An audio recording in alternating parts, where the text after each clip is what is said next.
नमस्कार दोस्तों, कृषिरथ के ऑनलाइन प्लेटफॉर्म पर आपका हार्दिक स्वागत है। और हम कंप्लीट प्रिपरेशन सीरीज में पढ़ रहे थे सेल बायोलॉजी में हमने सारे सेल ऑर्गेनेल्स को कंप्लीट कर लिया था लास्ट लेक्चर तक। इसके बाद में हम अगले लेक्चर क्या आज वाला जो ये लेक्चर है इसमें हम पढ़ेंगे क्रोमोसोम के बारे में। और अगले लेक्चर से हम स्टार्ट कर देंगे सेल डिवीज़न को, और यहाँ पर हम पढ़ेंगे क्रोमोसोम को पहले अपन इसलिए पढ़ रहे हैं ताकि सेल डिवीज़न में इसकी कुछ टर्मिनोलॉजीज़ हैं जो वहाँ पर काम में आती हैं, और इससे अपना जो सेल डिवीज़न है थोड़ा बहुत आपको समझ में आए कि एक्चुअल में हो क्या रहा है। हम बात करते हैं यहाँ पे क्रोमोसोम के बारे में। देखिए, क्रोमोसोम की मैं बात करूँ यहाँ पे, सबसे पहले अपन इसकी नाम की बात कर लेते हैं कि क्यों अपन इसको क्रोमोसोम बोलते हैं। देखो, क्रोमोसोम एक ग्रीक वर्ड है जिसमें क्रोमा का मतलब क्या होता है, कलर, और सोमा का मतलब क्या होता है, बॉडी। तो यानी कि ये कलर बॉडी है, ठीक है। जब अपन इसकी डेफिनेशन की बात करते हैं, इसकी डेफिनेशन में अपने को क्या देखने को मिलता है कि ये एक डार्कली स्टेंड यानी कि एक हाईली स्टेंड स्ट्रक्चर है। ये रोड शेप स्ट्रक्चर है जो अपने को जनरली कहाँ पे देखने को मिलती है, मेटाफेजिक सेल डिवीजन के अंदर, यानी कि सेल डिवीजन की स्टेज है मेटाफेजिक में अपने को एक स्पेशल स्ट्रक्चर देखने को मिलती है जो रोड शेप होती है और डार्कली स्टेन होती हैं। अब देखो, अपन इसकी स्टेनिंग की बात कर लेते हैं। तो अपन इसकी स्टेनिंग की जब भी बात करेंगे तो इसकी स्टेनिंग में क्या होता है कि ये बेसिक डाई से स्टैंड होती हैं। अब ऐसा क्यों होता है कि क्रोमोसोम बेसिक डाई से स्टैंड होता है, क्यों होता है ऐसा? क्योंकि देखिए, डीएनए अपना क्या है, एसिडिक मटेरियल है, और एसिडिक मटेरियल को स्टैंड करने के लिए अपने को बेसिक डाई की यहाँ पे रिक्वायरमेंट होगी। तो ये चीज़ आपको समझ में आई होगी। अब मैं बात कर लेता हूँ इसकी हिस्ट्री के बारे में। अभी अपन देखेंगे इसकी डेफिनेशन को और इसके जो भी चीज़ें हैं, लेकिन मैं पहले एक बार बता देता हूँ। देखिए, इसकी डिस्कवरी की बात करते हैं या इसकी हिस्ट्री की बात करते हैं तो देखिए इसमें क्या होता है कि जो अपने ये क्रोमोसोम है, क्रोमोसोम के बारे में सबसे पहले मतलब जो इसको डिस्क्राइब किया था वो किसने किया था, स्ट्रासबर्गर ने किया था 1875 में। और उसके बाद में कौन से साइंटिस्ट अपने को देखने को मिलते हैं, वाल्डेयर साहब। और वाल्डेयर साहब ने 1888 के अंदर ये जो टर्म है, अपन जो क्रोमोसोम बोल रहे हैं या फिर आप क्रोमोसोम बोल लो, तो ये जो क्रोमोसोम या जो क्रोमोसोम है ये टर्म किसने दी थी यहाँ पे, वाल्डेयर साहब ने यहाँ पे दी थी। तो आइए अपन स्टार्ट करते हैं आज के लेक्चर को, क्रोमोसोम को। तो क्रोमोसोम एक्चुअल में है क्या? क्रोमोसोम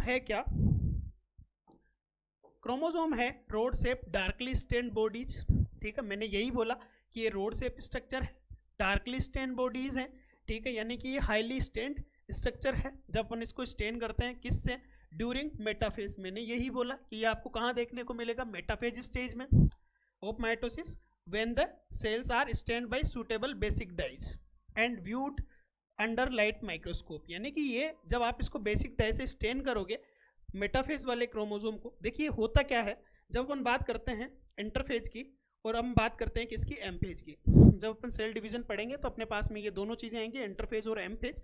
तो इंटरफेज में क्या होता है, जो अपना जेनेटिक मटेरियल है वो एक धागे नुमा संरचना में रहता है, ठीक है। वो थोड़ा लॉन्गेस्ट होता है, ठीक है। तो वो जो धागे नुमा संरचना है, जो लॉन्गेस्ट स्ट्रक्चर है, उसको अपन किस नाम से जानते हैं, क्रोमेटिन के नाम से जानते हैं। इस क्रोमेटिन में अपने को कोइलिंग, सुपर कोइलिंग, फोल्डिंग देखने को मिलती हैं, जिससे एक स्ट्रक्चर का, एक स्पेशल स्ट्रक्चर का फॉर्मेशन होता है, जिसको हम यहाँ पे क्या नाम दे देते हैं, क्रोमोसोम, ठीक है। तो यहाँ पे क्या हो रहा है, और ये अपने को किस में देखने को मिलेगा, लाइट माइक्रोस्कोप के अंदर। एम फेज में क्या होता है, प्रोफेज में कंडेंसेशन स्टार्ट होता है, prophase, metaphase, anaphase, telophase. Metaphase में आपको क्लियरली विजिबल होगी, मॉर्फोलॉजी के लिए बेस्ट स्टेज अभी बताऊंगा। फिर उसके बाद में एनाफेज में आपको उसकी शेप के बारे में पता चलेगा, और टीलोफेज में फिर वापस वो प्रोफेज की जैसी ही फेज वहाँ पे आ जाएंगी। अब बात कर लेते हैं इसकी डिस्कवरी के बारे में। फर्स्ट डिस्क्राइब्ड बाई स्ट्रासबर्गर ने कब इसको देखा था, ये 1875 कर लेना भाई कि कब इसको देखा था, 1875 के अंदर इसको डिस्क्राइब किया था। और ये जो टर्म क्रोमोसोम है एक्चुअल में किसने दी थी, वाल्डेयर ने दी थी। अब देखो, मैंने यहाँ पे आपके पास में दो नाम लिए, एक तो क्या लिया, क्रोमेटिन, और एक मैंने क्या नाम लिया यहाँ पे, क्रोमोसोम। तो अब आप ये पूछेंगे कि क्या सर ये सेम स्ट्रक्चर है या फिर ये डिफरेंट स्ट्रक्चर्स अपने पास में देखने को मिलती हैं। देखो, जब मैं बात करता हूँ क्रोमेटिन के बारे में, क्रोमेटिन और जो अपने पास में क्रोमोसोम है, दोनों एक ही मटेरियल से बने हुए हैं, लेकिन यहाँ पे डिफरेंस किस चीज़ का अपने को देखने को मिलता है, ये देखने को मिलता है अपने को कंडेंस स्ट्रक्चर का। मैं बात करूं किसके बारे में, क्रोमेटिन के बारे में। क्रोमेटिन एक क्या है, धागे नुमा संरचना है, ठीक है। और इसी धागे नुमा संरचना में जब अपने को कंडेंस स्टेज हो जाएगी, यानी कि ये कंडेंस हो जाएगा, इस चीज में कंडेंसेशन कैसे होगा कि इसमें क्या होगी, अपने को सुपर कोइलिंग देखने को मिलेगी, कोइलिंग देखने को मिलेगी, ये फोल्ड होगा, है ना। और ऐसे करके ये कौन सी स्ट्रक्चर का फॉर्मेशन यहाँ पे कर देगा भाई, ये अपने पास में कौन सी फॉर्मेशन का, किसका, कौन सी स्ट्रक्चर का फॉर्मेशन कर देगा यहाँ पे, ये अपने क्रोमोजोम का, ठीक है। ये चीज समझ में आई आपको। अब मैंने क्या बोला था, क्रोमोजोम एक ग्रीक वर्ड है, क्रोमा, क्रोमा का मतलब कलर होता है, सोमा का मतलब बॉडी होता है। ऐसा क्यों हो रहा है, क्योंकि अपन जब इसको स्टेन कर रहे हैं तो ये अपने को कलर बॉडी के रूप में दिखाई दे रहा है, किसके अंदर, एक सेल के अंदर। सेल के अंदर भी ये कहाँ पे प्रेजेंट है, न्यूक्लियस के अंदर, ठीक है। तो अपन जब सेल को स्टेन करेंगे तो वहाँ पे न्यूक्लियस, और न्यूक्लियस में भी क्या स्टेनिंग होगी, यहाँ पे जो अपना जेनेटिक मटेरियल है, जिसको अपन क्या बोल रहे हैं यहाँ पे, क्रोमोजोम, ठीक है। इंटरफेस की बात कर लेंगे तो अपन उसको क्या बोल देंगे, क्रोमेटिन। अब देखो, chromosomes are composed of thin chromatin threads. देखो मैंने क्या बोला कि ये जो थिन क्रोमेटिन थ्रेड्स है, यही आगे जाके फोल्डिंग, कोइलिंग, सुपर कोइलिंग से किसका फॉर्मेशन कर देंगे भाई, क्रोमोजोम का। तो ये टर्म समझ में आई होगी कि क्रोमेटिन क्या है और क्रोमोजोम क्या है, called chromatin fibres. These fibres undergo folding, इनके अंदर अपने को क्या देखने को मिलेगी, फोल्डिंग देखने को मिलेगी, कोइलिंग देखने को मिलेगी, एंड सुपर कोइलिंग देखने को मिलेगी during prophase, so that the chromosome become thicker and smaller। देखो आप ये सोचो कि आपने एक बड़ा सारा धागा लिया है, उसको आप कोयल कर रहे हो, ठीक है। जैसे कि आप उसको चरखे में, जैसे उसको आप कोयल कर रहे हो, कोयल करने के बाद में आप उसको फोल्ड कर रहे हो, एक दूसरे के ऊपर फोल्ड कर रहे हो, फोल्ड कर रहे हो, तो वो जो है आपको कंडेंस स्ट्रक्चर में दिखेगा कि नहीं दिखेगा, वो थिकेस्ट होगा कि नहीं होगा। आपका धागा क्या था, लॉन्गेस्ट था, लेकिन यहाँ पे मैं बात करूँ उसकी फोल्डिंग, कोइलिंग और सुपर कोइलिंग के बाद की, तो वो जो अपने को स्ट्रक्चर बाद में दिखाई देगी, तो वो कैसी दिखाई देगी, वो अपने को थिकेस्ट स्ट्रक्चर दिखाई देगी। तो जैसे क्रोमेटिन को अपन धागा मान रहे हैं, फिर उसकी कोइलिंग, सुपर कोइलिंग, और उसके बाद में अपन उसकी फोल्डिंग कर रहे हैं, उसके बाद में जो अपने को थिकेस्ट स्ट्रक्चर जो दिखाई दे रही है, वो एक्चुअल में क्या है, अपना क्या है, क्रोमोजोम। यही चीज यहाँ पे लिखी हुई है, ठीक है। और जब आप लॉन्गेस्ट स्ट्रक्चर को कोइलिंग करोगे, सुपर कोइलिंग करोगे, फोल्डिंग करोगे, तो जो लॉन्गेस्ट स्ट्रक्चर है वो किस में कन्वर्ट हो जाएगी, स्मॉलर स्ट्रक्चर में। यानी कि क्रोमेटिन एक लॉन्गेस्ट स्ट्रक्चर है, ठीक है। लॉन्गेस्ट स्ट्रक्चर के साथ में थिनेस्ट स्ट्रक्चर है, यानी कि पतली संरचना है, पतली स्ट्रक्चर है। लेकिन जब मैं बात करता हूं क्रोमोसोम के बारे में, क्योंकि वो उसी क्रोमेटिन की फोल्डिंग, कोइलिंग, सुपर कोइलिंग इनसे बन रहा है, तो अपन क्या बोल सकते हैं क्रोमोसोम के बारे में कि क्रोमोसोम अपने पास में कैसे स्ट्रक्चर है भाई, ये थिकेस्ट स्ट्रक्चर है, ये स्मॉलेस्ट स्ट्रक्चर है, ठीक है। अब देखो बात करते हैं अपन क्रोमोसोम के कैरेक्टरिस्टिक्स के बारे में। देखो क्रोमोसोम के कैरेक्टरिस्टिक्स की जब भी बात आएगी तो अपने को यहाँ पर 3 कैरेक्टर यहाँ पे आपको देखने को मिल रहे होंगे कि एक तो क्या होगा, एक तो इसकी शेप होगी, डेफिनेट शेप होती है किसी भी क्रोमोसोम की, एक इसकी क्या होगी, साइज होगी, और एक अपन बात करेंगे किसके बारे में, क्रोमोसोम नंबर के बारे में। देखो मैं बात करता हूँ किसके बारे में, यहाँ पे शेप के बारे में।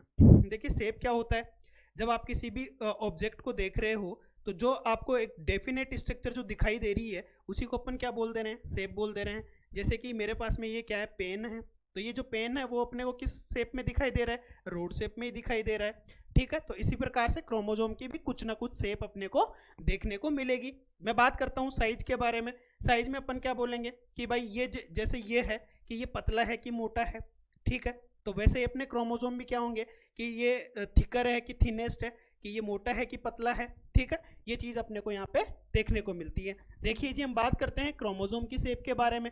क्रोमोसोम की शेप में क्या होगा कि देखो अब यहाँ पे 2 चीजें आ रही है, एक तो साइज आ रही है और एक अपनी क्या आ रही है, शेप आ रही है। तो एक चीज याद रखना, ये क्वेश्चन पूछा भी जाता है और इसको अपन डिस्कस भी करेंगे जब अपन क्या पढ़ रहे होंगे, सेल डिवीजन। वैसे ये रटने वाली चीज है ना, समझने वाली भी है, पर ये याद करने वाली चीज भी है कि जब अपन शेप की स्टडी करेंगे तो अपने को कौन सी फेज देखनी है, और जब अपने को साइज को देखना हो किसी भी क्रोमोसोम के, तब अपने को कौन सी फेज को यहाँ पर देखना है। देखो क्या होता है, प्रोफेज, कंडेंसेशन स्टार्ट हो गया है किसका, क्रोमेटिन का। प्रोफेज के बाद में आ रही है मेटाफेज। मेटाफेज में क्या आ चुके हैं, मेटाफेजिक प्लेट पे क्रोमोसोम अपने क्या हो चुके हैं, आ चुके हैं। तो मेटाफेजिक प्लेट पे क्या होता है, फिर भी उसका कंटिन्यू कंडेंसेशन चलता रहता है। तो ये जो कंटिन्यू कंडेंसेशन है वो चल रहा है, तो उसमें तो अपन क्या स्टडी करेंगे, उसकी साइज के बारे में करेंगे कि थिकेस्ट है कि स्मॉलर है, उसके बारे में जानेंगे। और जब अपन एक डेफिनेट शेप की बात करें कि वो किस प्रकार का अपने को दिखाई दे रहा है, उसके लिए अपन सबसे बेस्ट जो फेज है वो अपनी कौन सी है, एनाफेज। यानी कि जब भी आपको शेप देखनी होगी तब आप एनाफेज को देखोगे, और जब भी आपको साइज को देखना होगा तो अपन किसकी बात करेंगे, मेटाफेज की। और अपन ये किसके रेस्पेक्ट में बात कर रहे हैं, माइटोसिस के रेस्पेक्ट में बात कर रहे हैं। देखो डिटरमाइन बाई पोजीशन, इसको पोजीशन कर लेना भाई कि किससे डिटरमाइन होती है, पोजीशन ऑफ सेंट्रोमियर से। देखो अभी आगे आएगा क्लासिफिकेशन कि based on position of centromere के बेसिस पे अपने क्रोमोसोम कितने प्रकार के होते हैं। लेकिन ध्यान में रखो कि ये जैसे सेंट्रोमियर हो गया, ये अपने क्या हो गए भाई, ये क्रोमोसोम है, तो ये पोजीशन ऑफ जो अपने सेंट्रोमियर है इसके बेस पे ही अपन बता पाते हैं कि इसकी शेप कैसी है। जैसे इसकी शेप की मैं बात करूं, और ये जो अपन शेप देखते हैं एनाफेज में जब देखते हैं, देखिए एनाफेज में बात करूंगा, जैसे ये मेटाफेजिक प्लेट बन चुकी है अपनी, ये मेटाफेज है, ये मेटाफेज है, ठीक है, क्योंकि इसमें क्या है भाई, अपने दो क्रोमेटिड्स हैं। क्रोमेटिड्स कौन कौन से हैं, यहाँ पे सिस्टर, ये क्रोमेटिड के बारे में अपन बात करेंगे। तो यहाँ पे मैं बात करूँ, देखिए ये अपने क्या है भाई, ये सिस्टर क्रोमेटिड्स हैं। अब इनका जो सेग्रीगेशन होगा या ये जो दोनों अलग अलग होंगे वो कौन सी फेज में होंगे, अपने एनाफेज में। जैसे ये स्पिंडल फाइबर्स हो गए और ये अपना सेंट्रोमियर हो गया, और ये इसके साथ में अपना क्या हो गया भाई, क्रोमोसोम।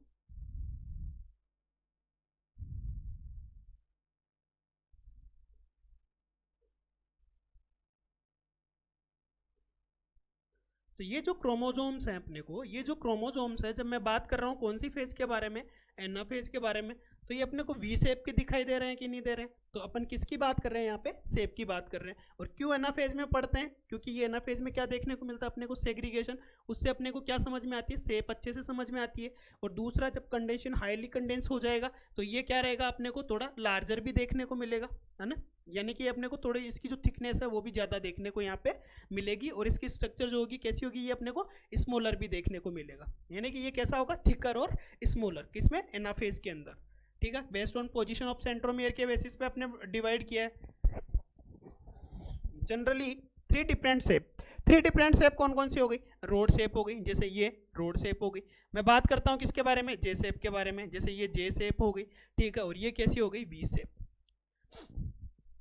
जैसे जे शेप कैसा दिखाई देगा, जैसे एक आर्म छोटी है और एक आर्म बड़ी है, तो ये अपने को, अपन इसको कौन सी शेप बोल देते हैं, यहाँ पे इसको अपन बोल देते हैं कौन सी शेप, जे शेप, ठीक है। अभी बताऊंगा आपको इसके बारे में।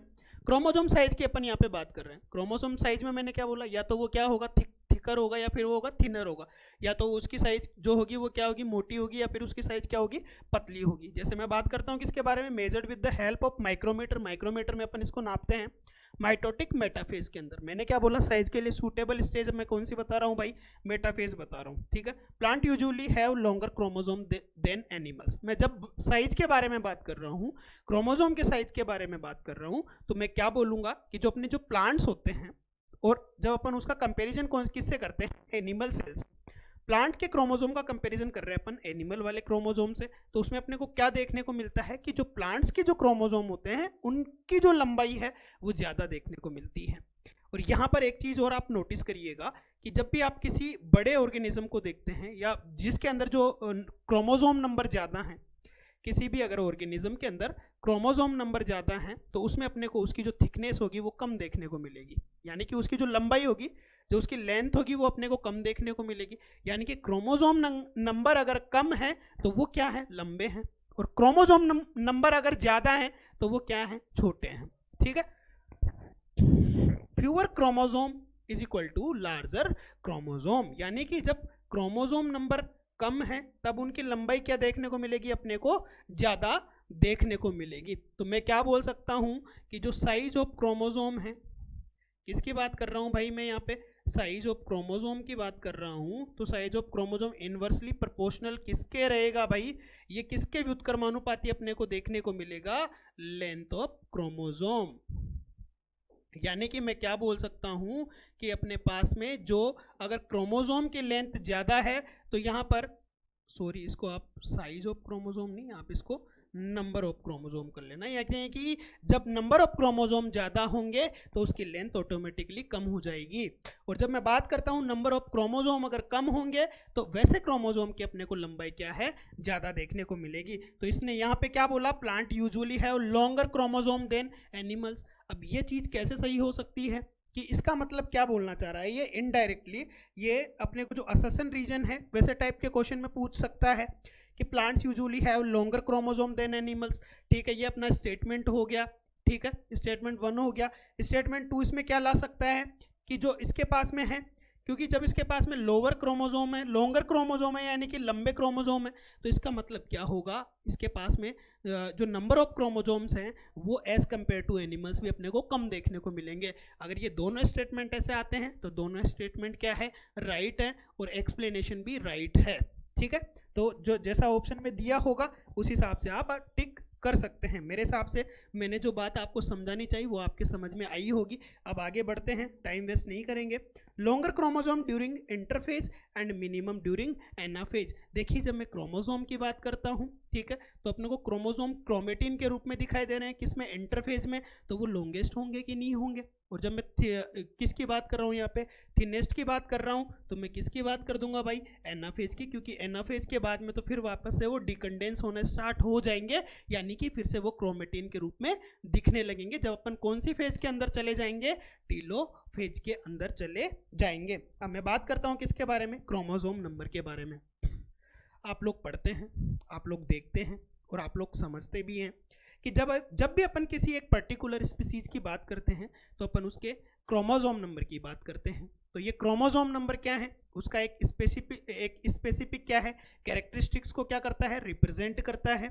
तो ये किसका, क्रोमोसोम का भी कैरेक्टरिस्टिक्स हो गया। जैसे कि मैं बात करूं इन केस ऑफ ह्यूमंस के अंदर क्रोमोसोम नंबर कितने हैं भाई, अपने 46 क्रोमोसोम्स हैं। फिर मैं बात कर लूँ जैसे मटर के बारे में, तो मटर के अंदर अपने को क्रोमोसोम नंबर कितने देखने को मिलते हैं, 14 क्रोमोसोम देखने को मिलते हैं। मैं बात कर लूँ मेज के बारे में, तो मेज में अपने को 20 क्रोमोसोम देखने को मिलते हैं। मैं बात कर लूँ राइस के बारे में, राइस में अपने को 24 क्रोमोसोम देखने को मिलते हैं। तो ये किसको रिप्रेजेंट करते हैं, ये क्रोमोसोम नंबर के बारे में अपने को बताते हैं। देखिए क्रोमोसोम नंबर की जब भी बात करता हूँ, ये अपने को दो प्रकार के देखने को मिलते हैं, एक सोमेटिक और एक अपने को गैमेटिक क्रोमोसोम। जो अपने सोमेटिक क्रोमोसोम होते हैं अपन उसको 2n से रिप्रेजेंट करते हैं। जैसे मैं इन केस ऑफ ह्यूमन की बात करता हूँ तो 2n इक्वल टू कितना होता है, 46 होता है। तो जब मैं गैमेटिक क्रोमोसोम की बात करता हूँ, यानी कि जब मेल और फीमेल में गैमेट का फॉर्मेशन हो रहा होता है, तो वहाँ पे क्या देखने को मिलता है, अपने को मियोसिस देखने को मिलता है। और इस मियोसिस के थ्रू ही अपने को क्या देखने को मिलता है, जो ये सोमेटिक क्रोमोसोम है इनका रिडक्शन हो जाता है और उनको अपन क्या बोलते हैं, गैमेटिक क्रोमोसोम। उसको अपन n से रिप्रेजेंट करेंगे। तो अपने अगर 46 2n है तो n कितना हो जाएगा भाई, इसका n अपने को कितना देखने को मिलेगा, 23। तो ये चीज़ आप लोग जानते भी हो और समझते भी हो। मैं आपको एक चीज़ बताना चाहूँ इसके बारे में, क्रोमोसोम नंबर के बारे में। देखिए मैं भी ऐसे सोचता था कि ये जो क्रोमोसोम नंबर है इससे तो क्या ही क्वेश्चन पूछेगा, लेकिन जब मैंने 2023 के अंदर ICAR JRF का एग्जाम दिया था, तो ICAR JRF के अंदर ये क्वेश्चन है ना ऐसे पूछ लिया था कि 4 क्रॉप दे दी और 4 क्रॉप देके उसका पूछ लिया कि इसको डिसेंडिंग ऑर्डर में जमाओ, कि ज़्यादा किसका क्रोमोसोम नंबर और कम किसका क्रोमोसोम नंबर है। अब आपको क्रॉप का क्रोमोसोम नंबर ही याद नहीं है तो आप उसके ऑर्डर को कैसे अरेंज करोगे भाई, ठीक है। तो इसलिए मैं देख चुका हूँ कि ऐसे क्वेश्चन भी कभी कभार पूछ लिए जाते हैं। तो जब आप प्रिपरेशन कर रहे हो तो आप सारी चीज़ों को ढंग से पढ़ के जाओ। और जब भी आप किसी क्रॉप को पढ़ रहे हो, जैसे कि आप एग्रीकल्चर के स्टूडेंट है, आप जैसे एग्रोनॉमी पढ़ रहे हो, हॉर्टिकल्चर पढ़ रहे हो, या फिर आप कोई भी अदर सब्जेक्ट्स पढ़ रहे हो, तो वहाँ पे आप क्रॉप को क्या देखते हो, क्रॉप के क्रोमोसोम नंबर के बारे में पढ़ते हो और क्रॉप के क्रोमोसोम नंबर के साथ में आप उसके सेंटर ऑफ ओरिजिन के बारे में पढ़ते हो। तो ये जो क्रोमोसोम नंबर और ये जो सेंटर ऑफ ओरिजिन वगैरह, ये क्रॉप से रिगार्डेड तो है ही, लेकिन इसकी जो बेसिक इन्फॉर्मेशन होती है, यानी कि ये होते क्या हैं, इसके बारे में अपन जेनेटिक्स में डिस्कस करते हैं। तो आप इसको जेनेटिक्स और जो आपकी जो सब्जेक्ट्स हैं उसके साथ में आप कोरिलेट करके चलो। तो उसमें आप क्या करोगे कि एक साइड में आप कॉलम बनाओ जिसमें आप क्रोप लिखो, क्रोप के क्रोमोसोम नंबर लिखो, और उसके साथ में आप क्या लिखोगे, साथ के साथ में आप उसका सेंटर ऑफ ओरिजिन। तो आपको ये लिस्ट बना के रखो, आप इसको सुबह शाम देखते रहो, इससे आपको क्रोप के सेंटर ऑफ ओरिजिन के बारे में पता चलेगा और उसके क्रोमोसोम नंबर के बारे में भी पता चलेगा। और ये क्रोमोसोम नंबर्स जो हैं वो अपने काफ़ी काम में आते हैं। धीरे धीरे जैसे जैसे अपन सब्जेक्ट में आगे बढ़ते जाएंगे तब आपको चीज़ें समझ में आती जाएंगी कि क्रोमोसोम नंबर क्यों इंपॉर्टेंट हो जाते हैं। ठीक है, तो ये एक जनरल कैरेक्टरिस्टिक समझ में आया होगा, क्रोमोसोम शेप क्या है, साइज क्या है और नंबर यहाँ पे क्या है। और जो मैंने काम आपको बोला है ये आपके भले के लिए, आप इसको जरूर करना। ठीक है, अब मैं यहाँ पे बात करता हूँ क्रोमोसोम मॉर्फोलॉजी के बारे में, इसको अपन बना के समझेंगे। देखिए क्रोमोसोम मॉर्फोलॉजी की जब भी मैं बात करता हूँ, किसकी बात कर रहा हूँ यहाँ पे, क्रोमोसोम मॉर्फोलॉजी की। अब क्रोमोसोम मॉर्फोलॉजी क्या है भाई, यानी कि अपने को जो क्रोमोसोम है वो दिखता कैसा है और उसके अंदर जो डिफरेंट डिफरेंट स्ट्रक्चर्स हैं वो कौन कौन सी अपने को देखने को मिलती हैं। अपन इसको जल्दी जल्दी बनाएंगे। ये देखो मैंने क्या बोला कि जो अपना जो क्रोमोसोम है वो किससे मिलके बना होता है, वो अपना क्रोमेटिन से ही मिलके बना होता है। मान लो कि ये क्रोमेटिन है अपने पास में,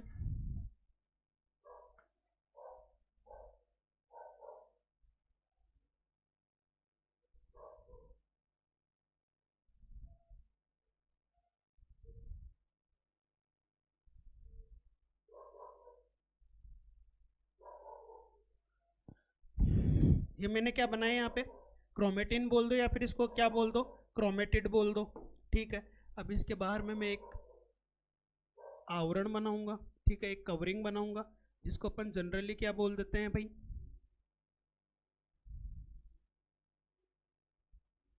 और ये जो आवरण है वो अपने को कहाँ से, ये क्रोमेटिन, और ये जो अपने को जो इसकी एनवलप है वो यहाँ पे क्या देखने को मिल रहा है, एक नैरो रीजन देखने को मिल रहा है जिसको अपन क्या बोल देते हैं भाई, इसी को अपन बोल देते हैं प्राइमरी कॉन्स्ट्रिक्शन।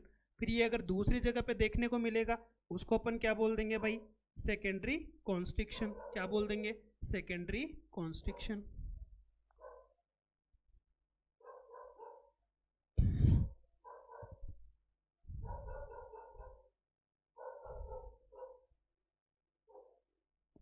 ठीक है, ये अपने को क्या दिख रहा है, क्रोमोसोम के स्ट्रक्चर को अपन बना रहे हैं। ठीक है, जिसमें अपन ने क्या क्या चीज़ें, चलिए अपन सारी चीज़ों को एक बार बना लेते हैं।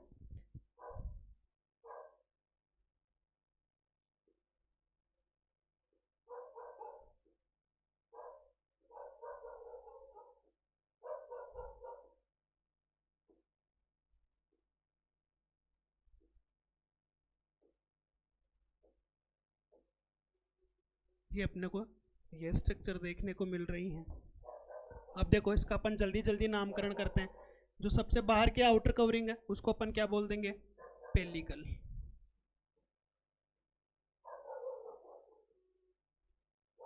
क्या बोल देंगे, पेलिकल।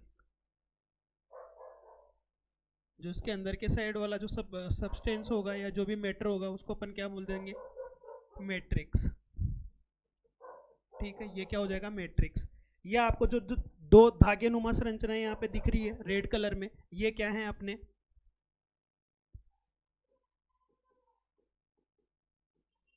ये अपने क्या है, क्रोमेटिड।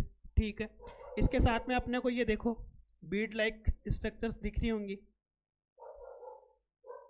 नोट, या फिर ये जो अपने घुंडी नुमा स्ट्रक्चर्स आपको जो दिख रही है पॉइंट के रूप में, इसको अपन क्या बोल देंगे भाई, इसको अपन बोल देंगे यहाँ पे क्रोमोमियर।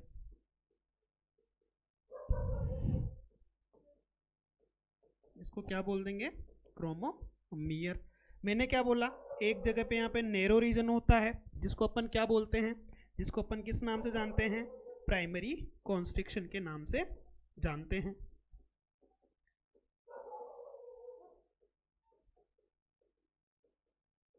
और इस प्राइमरी कॉन्स्ट्रिक्शन को और किस नाम से जाना जाता है, यहाँ पे इसको जाना जाता है सेंट्रोमियर के नाम से। अब ये सेंट्रोमियर क्या होता है, देखो ये जो दो अपने को धागे नुमा संरचनाएं दिख रही है, या ये जो अपने को दो क्रोमेटिड दिख रहे हैं, ये अपने को क्या देखने को मिलेंगे यहाँ पे, ये ऐसे देखने को मिलेंगे कि ये जो स्ट्रक्चर है ये दोनों धागों को आपस में जोड़ने का क्या कर रही हैं, काम कर रही हैं। और इसको अपन ने क्या बोला, नैरो रीजन है, फर्स्ट नैरो रीजन है, जिसको अपन क्या बोलेंगे, प्राइमरी कॉन्स्ट्रिक्शन, और इसी को क्या बोल देते हैं, सेंट्रोमियर। देखिए इसके बारे में एक चीज़ और बताना चाहूँ, ये जो अपना प्राइमरी कॉन्स्ट्रिक्शन है इसके पास में एक स्पेसिफिक डीएनए सीक्वेंस देखने को मिलती है, जिसकी वजह से अपने किसका फॉर्मेशन हो रहा है, प्राइमरी कॉन्स्ट्रिक्शन का फॉर्मेशन हो रहा है। इसको अपन क्या बोल देते हैं, इसमें कौन सी सीक्वेंस पाई जाती है, सेन सीक्वेंस। और यहाँ पर अपने को क्या देखने को मिलता है, हाईली रिपीटेटिव डीएनए देखने को मिलता है। ठीक है, अपन बात करेंगे रिपीटेटिव डीएनए क्या होता है, यूनिक डीएनए क्या होता है, तब मैं बताऊंगा कि रिपीटेटिव डीएनए। लेकिन ये याद में रखो कि जो प्राइमरी कॉन्स्ट्रिक्शन है उसके पास में अपने को हाईली रिपीटेटिव डीएनए यहाँ पे देखने को मिलता है। मैंने प्राइमरी कॉन्स्ट्रिक्शन की बात कर ली, अब मैं बात करूंगा किसके बारे में, सेकेंडरी कॉन्स्ट्रिक्शन के बारे में। सेकेंडरी कॉन्स्ट्रिक्शन क्या है भाई, देखिए प्राइमरी कॉन्स्ट्रिक्शन के अलावा जो दूसरा नैरो रीजन है उसको अपन क्या बोल रहे हैं, सेकेंडरी कॉन्स्ट्रिक्शंस बोल रहे हैं। अब आप ये बोलोगे इसका क्या फंक्शन है, कि प्राइमरी कॉन्स्ट्रिक्शन तो दोनों क्रोमेटिड्स को यहाँ पे जोड़ने का काम कर रहा है, फ्यूज करने का काम कर रहा है। सेकेंडरी कॉन्स्ट्रिक्शन का यहाँ पे क्या काम होगा, याद करो जब मैंने आपको न्यूक्लियस पढ़ाया था, न्यूक्लियस में मैंने आपको क्या पढ़ाया था, न्यूक्लियोलस पढ़ाया था। केंद्रक में क्या पढ़ाई थी मैंने आपको, केंद्रिका पढ़ाई थी, जो एक मेम्ब्रेनलेस स्ट्रक्चर है। किसका फॉर्मेशन करती है भाई, राइबोसोम। राइबोसोम का फॉर्मेशन कैसे करेगी, क्योंकि वो किसका फॉर्मेशन करती है, राइबोसोमल आरएनए, यानी कि आरआरएनए का फॉर्मेशन करती है।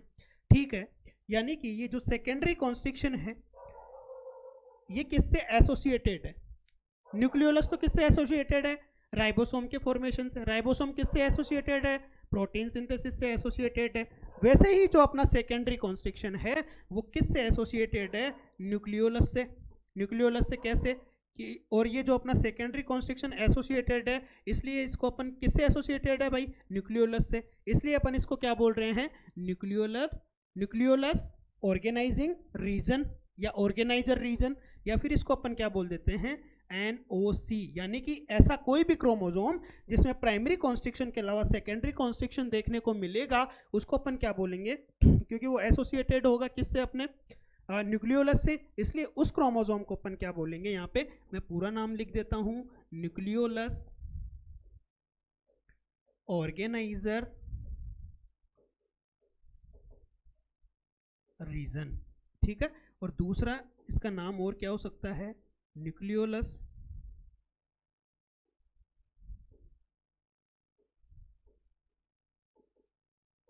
ऑर्गेनाइजिंग या ऑर्गेनाइजर क्रोमोसोम।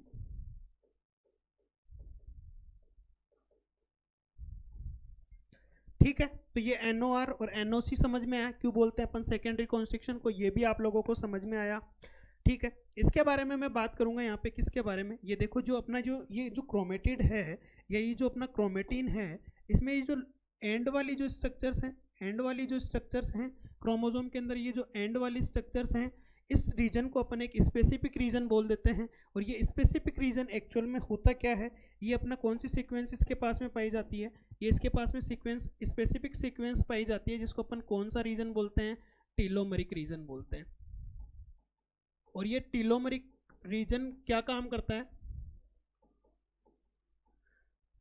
ये टीलोमेरिक रीजन क्या होता है, देखिए ये अपने जो क्रोमोसोम है उसकी स्टेबिलिटी को क्या करता है, इंक्रीज करता है। यहाँ पे भी अपने को रिपीटेटिव सीक्वेंस देखने को मिलती हैं, रिपीटेटिव डीएनए देखने को मिलता है। तो ये क्या करता है, ये जो अपना जो क्रोमोसोम है उसको ब्रेकेज से बचाता है। आपको पता है डीएनए की एबिलिटी होती है आगे जो बॉन्ड बनाने की, तो ये जो बॉन्ड बनाने से रोकेगा इसको, तो वो कौन रोकेगा, अपना टीलोमेरिक रीजन ही रोकेगा। तो टीलोमेरिक रीजन का फंक्शन यहाँ पे क्या होता है, ये स्ट्रक्चरल इंटीग्रिटी से ये क्या होता है, कोरिलेट होता है, स्ट्रक्चरल इंटीग्रिटी से ये कोरिलेट होता है। ठीक है, यानी कि ये क्रोमोसोम की स्ट्रक्चरल इंटीग्रिटी को बनाए रखने का काम करता है। कैसे, क्योंकि स्पेसिफिक सीक्वेंस होगी जिससे क्या होगा, जो डीएनए है वो दूसरे डीएनए या फिर जो क्रोमोसोम है दूसरे क्रोमोसोम से डायरेक्टली जुड़ेगा नहीं, और ये उसको बॉन्ड बनाने से उसको बचाएगा।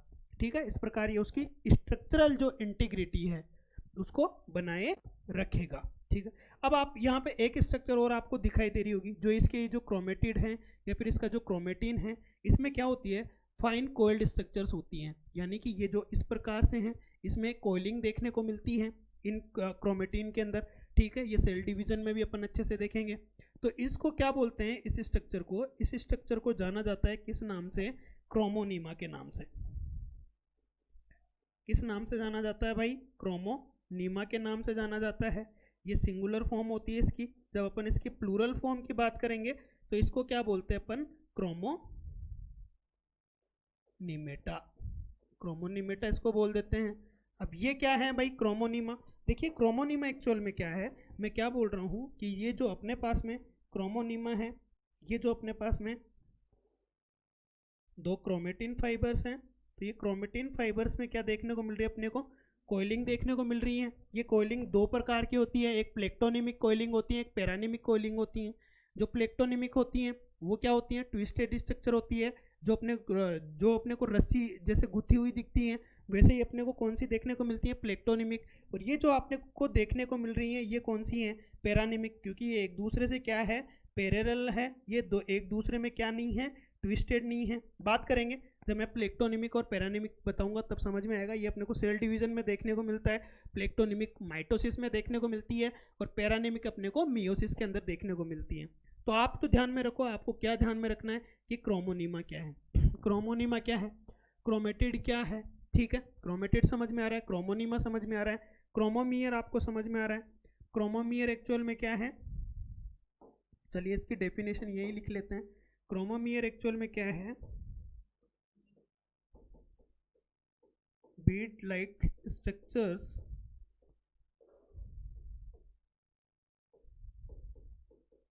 along with क्रोमोनीमा। यानी कि ये जो अपने पास में क्रोमेटिन है, ये क्रोमेटिन के ऊपर ये आपको बीड लाइक स्ट्रक्चर्स दिख रही हैं और इनके अंदर आपको कोइलिंग भी देखने को मिल रही है। यानी कि जो अपना क्रोमोनीमा है, क्रोमोनीमा के साथ साथ में अपने को कौन सी स्ट्रक्चर्स देखने को मिलेगी, एक ये उभरी हुई संरचनाएं देखने को मिलेगी जिसको अपन क्या बोलते हैं, बीड लाइक स्ट्रक्चर्स, और जो किसके साथ में है, क्रोमोनीमा के साथ में है। तो इस प्रकार से अपने को क्या समझ में आया कि क्रोमेटिड क्या है, पेलिकल और मैट्रिक्स के बारे में बात कर लेता हूँ। देखिए पेलिकल जो अपने जो क्रोमोसोम है, जब अपन इसको लाइट माइक्रोस्कोप से ऑब्जर्व करते हैं तो लाइट माइक्रोस्कोप से ऑब्जर्व करने पर ही ये दो संरचनाएं दिखाई देती हैं। जब अपन इसको फर्दर अपन इलेक्ट्रॉन माइक्रोस्कोप में मैग्नीफाई करके देखेंगे तो ये दोनों स्ट्रक्चर्स अपने को देखने को नहीं मिलती हैं। तो इसको कुछ लोग इसको पार्ट मान लेते हैं क्रोमोसोम का और कुछ लोग नहीं मानते हैं, लेकिन आप मान के चलो, ठीक है। तो इस प्रकार से क्या बोल सकते हैं कि ये कैसा मटेरियल है, ये नॉन जेनेटिक मटेरियल है।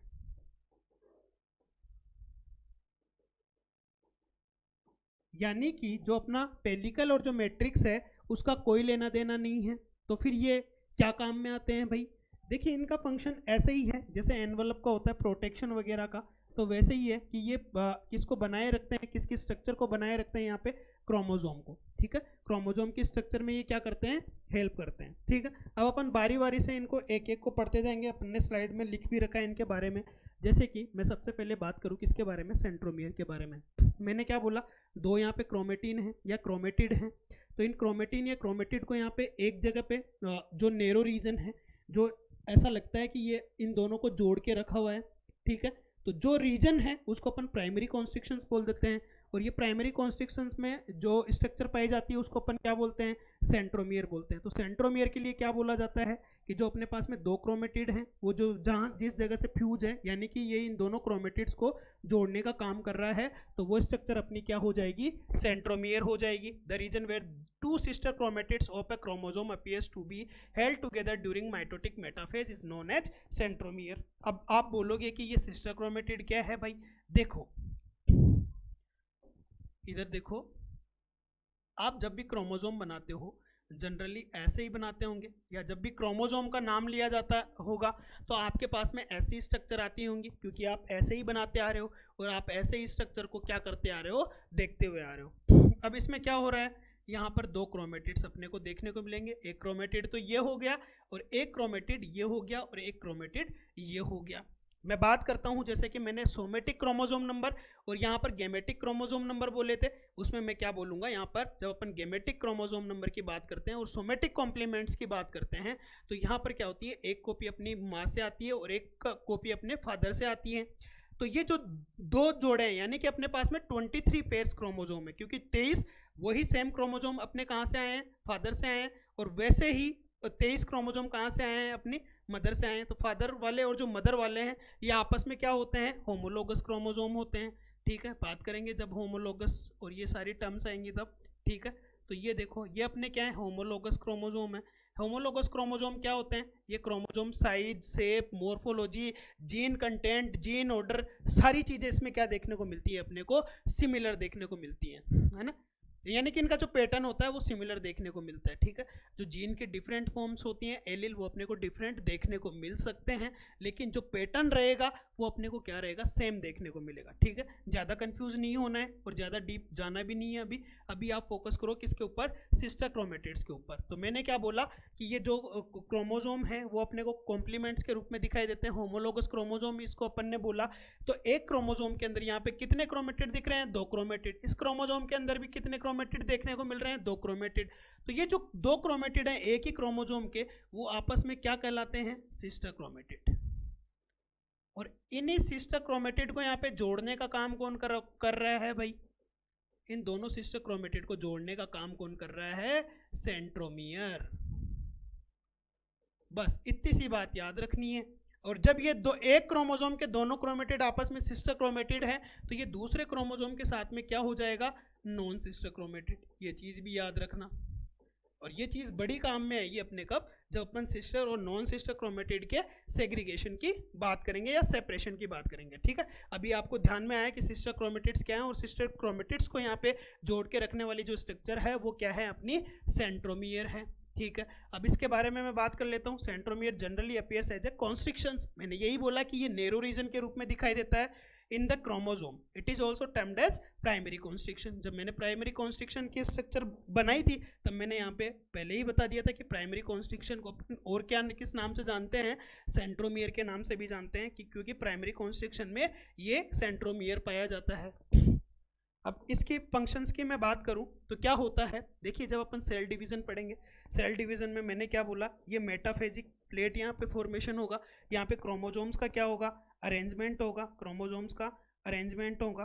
क्रोमोजोम्स का जब अरेंजमेंट हो रहा है, मैंने क्या बोला था कि सेंट्रियोल पढ़ाया था, तो सेंट्रियोल क्या करता है, स्पिंडल फाइबर्स का फॉर्मेशन करता है। ये स्पिंडल फाइबर्स का यहाँ पे क्या हो चुका है, फॉर्मेशन हो चुका है, ये स्पिंडल फाइबर्स का फॉर्मेशन हो चुका है। अब ये एक क्रोमोजोम की ये 2 क्रोमेटिड्स हैं, इनका क्या होगा, यहाँ पे सेपरेशन होगा। मैं किसकी बात कर रहा हूँ, माइटोसिस की बात कर रहा हूँ। ठीक है, जब इनका सेपरेशन होगा तो ये जो स्पिंडल फाइबर्स है वो अटैच कहाँ से हैं भाई, सेंट्रोमियर से। तो देखो during cell division spindle fibres, more particularly chromosomal fibres, attach to the centromere.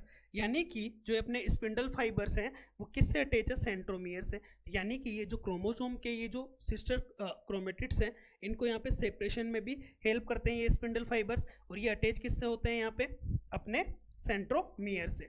जब अपन इस सेंट्रोमियर की थिन स्ट्रक्चर को देखते हैं, ठीक है, अब यहाँ पर एक टर्म हो जाती है कि ये जो होते हैं थिन सेक्शन को जब अपन देखेंगे क्रोमोजोम को, तो अपने को क्या देखता है कि जो सेंट्रोमियर है वो अपने को कैसा देखने को मिलता है, यहाँ पे 2 स्ट्रक्चर्स उसके अंदर देखने को मिलती हैं। ठीक है, जहाँ से क्या अटैच होते हैं, स्पिंडल फाइबर्स। उस स्पेशल स्ट्रक्चर्स को अपन क्या बोलते हैं, काइनेटोकोर। यानी कि काइनेटोकोर क्या है, काइनेटोकोर किसका पार्ट है, सेंट्रोमियर का ही पार्ट है। तो इसलिए कंफ्यूज नहीं होना है कि ऐसे पूछ ले कि ये स्पिंडल फाइबर्स कहाँ अटैच हो रहे हैं, तो ये काइनेटोकोर पे अटैच हो रहे हैं। और काइनेटोकोर किसका पार्ट है, अपने सेंट्रोमियर का ही पार्ट है। Centromeres appear to be composed of relatively more densely packed 300 angstrom structure. ठीक है, यानी कि मोर डेंसली पैक्ड होता है, ये तो पहले ही मैंने बता दिया है। Chromatin fibres and 2 spindle attachments granules. यानी कि जो अपने सेंट्रोमियर हैं, सेंट्रोमियर के पास में अपने को क्या देखने को मिलेंगे, 2 स्पिंडल ग्रेन्यूल्स देखने को मिलेंगे, जिसको अपन क्या नाम दे देते हैं, काइनेटोकोर। समझ में आया काइनेटोकोर क्या है, 1 granule in each of the 2 sister chromatids. यानी कि मैंने क्या बोला कि जब मैं बात करूंगा यहाँ पे,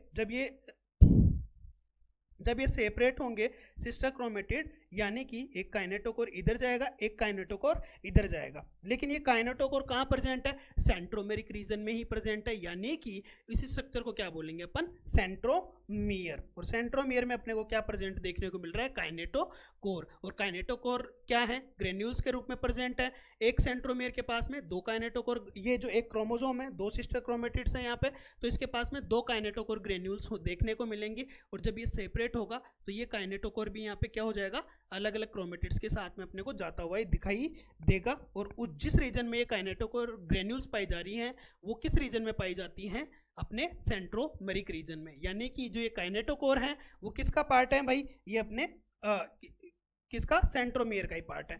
ये देखो आप स्ट्रक्चर को, जैसे कि मैं इसको कैसे बनाऊं, ये अपना एक क्रोमेटिड ये हो गया, एक क्रोमेटिड ये हो गया, ठीक है। ये आपस में यहाँ पे ये नैरो रीजन हो गया, ये यहाँ पे क्या हो गया, नैरो रीजन हो गया। इसको अपन क्या बोल रहे हैं, सेंट्रोमेरिक रीजन बोल रहे हैं। इन सेंट्रोमेरिक रीजन में यहाँ पे स्पेशल प्रोटीन्स पाई जाती हैं। देखो मैंने क्या बोला था कि सेंट्रोमियर में क्या होता है, जब मैंने प्राइमरी कॉन्स्ट्रक्शन की बात की थी तो इसमें एक स्पेसिफिक डीएनए सीक्वेंस पाई जाती है जिसको अपन सेन सीक्वेंस बोल रहे हैं, ठीक है। जब हम डीएनए की पैकेजिंग की बात करते हैं तो वहाँ पे अपन स्टोन प्रोटीन की बात करते हैं। 5 प्रकार की होती है, H1, H2A, H2B, H3 और H4, ठीक है। इसमें क्या होता है, जब मैं बात करता हूँ सेंट्रोमेरिक रीजन की, तो इसमें एक जो H3 स्टोन प्रोटीन होती है उसके मॉडिफिकेशन से यहाँ पे एक और प्रोटीन बनती है जिसको अपन क्या बोल रहे हैं, होती तो H3 स्टोन प्रोटीन ही है, लेकिन अपन जो H3 स्टोन प्रोटीन है जो अपनी सेंट्रोमेरिक रीजन में पाई जा रही है उसको अपन सेन H3 स्टोन प्रोटीन बोलते हैं,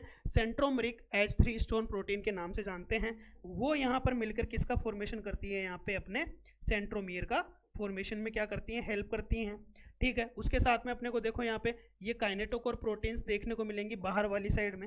ये जो काइनेटोकोर प्रोटीन्स हैं इन्हीं से क्या होंगे, अपने स्पिंडल फाइबर्स क्या होते हैं, अटैच होते हैं, ठीक है। ये जो दिख रही हैं आपको ये क्या है, अपनी काइनेटोकोर प्रोटीन्स है। और इससे ये देखो जो नीले स्ट्रक्चर में आपको दिखाई दे रहे होंगे ये अपने क्या हैं भाई, ये अपने स्पिंडल फाइबर्स हैं जो किससे अटैच हो रहे हैं, ये किससे अटैच हो रहे हैं, स्पिंडल फाइबर्स अपने काइनेटोकोर्स यानी कि सेंट्रोमियर से ये क्या हो रहे हैं, अटैच हो रहे हैं, ठीक है। तो यही स्ट्रक्चर मेरे को आपको बतानी थी कि काइनेटोकोर क्या है और सेंट्रोमियर क्या है, तो इनमें कंफ्यूज नहीं होना है दोनों में। Kinetochore is a part of centromere, ठीक है। यानी कि काइनेटोकोर और सेंट्रोमियर को अपन कुछ टर्म्स में सिमिलर भी मान के चलते हैं, ऐसा बोलते हैं कि काइनेटोकोर क्या है, सेंट्रोमियर ही है। लेकिन ये किस में पाई जाती है, अपनी काइनेटोकोर प्रोटीन्स ये पाई जा रही है किस में, सेंट्रोमेरिक रीजन में, ठीक है। यानी कि ये जो अपने अलग अलग क्रोमेटिड्स हैं इनके अंदर अंदर अपने को ये काइनेटोकोर प्रोटीन्स देखने को मिलेंगी। इसी प्रकार स्पिंडल फाइबर्स आके इनसे अटैच होंगे और जब इनका सेपरेशन होगा तो ये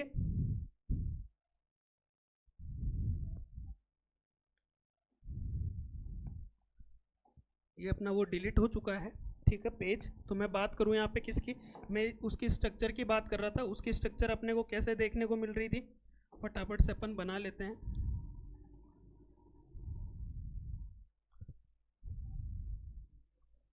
ये ऐसी स्ट्रक्चर थी,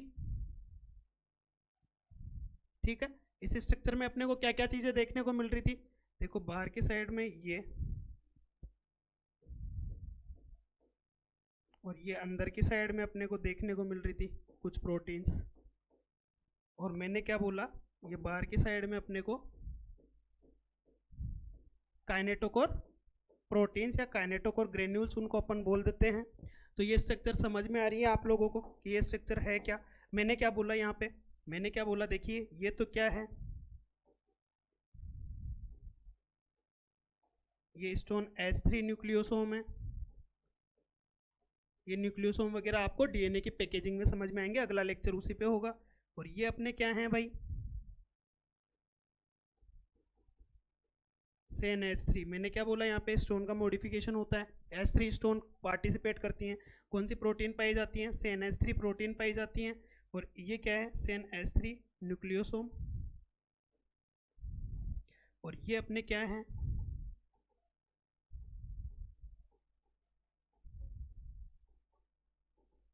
वो पेज हट गया है, वो आपको जब नोट्स मिलेंगे उसके अंदर आपको देखने को मिल जाएगा, ठीक है। अब यहाँ पे मैं बात करता हूँ किसके बारे में, स्पिंडल फाइबर्स के अटैचमेंट के बारे में मैंने बात की थी। ये अपने क्या अटैच हो गए यहाँ पे, स्पिंडल फाइबर्स। तो ये जो आपको रीजन देखने को मिल रहा है, ये जो रीजन देखने को मिल रहा है, ठीक है, यही अपना क्या है,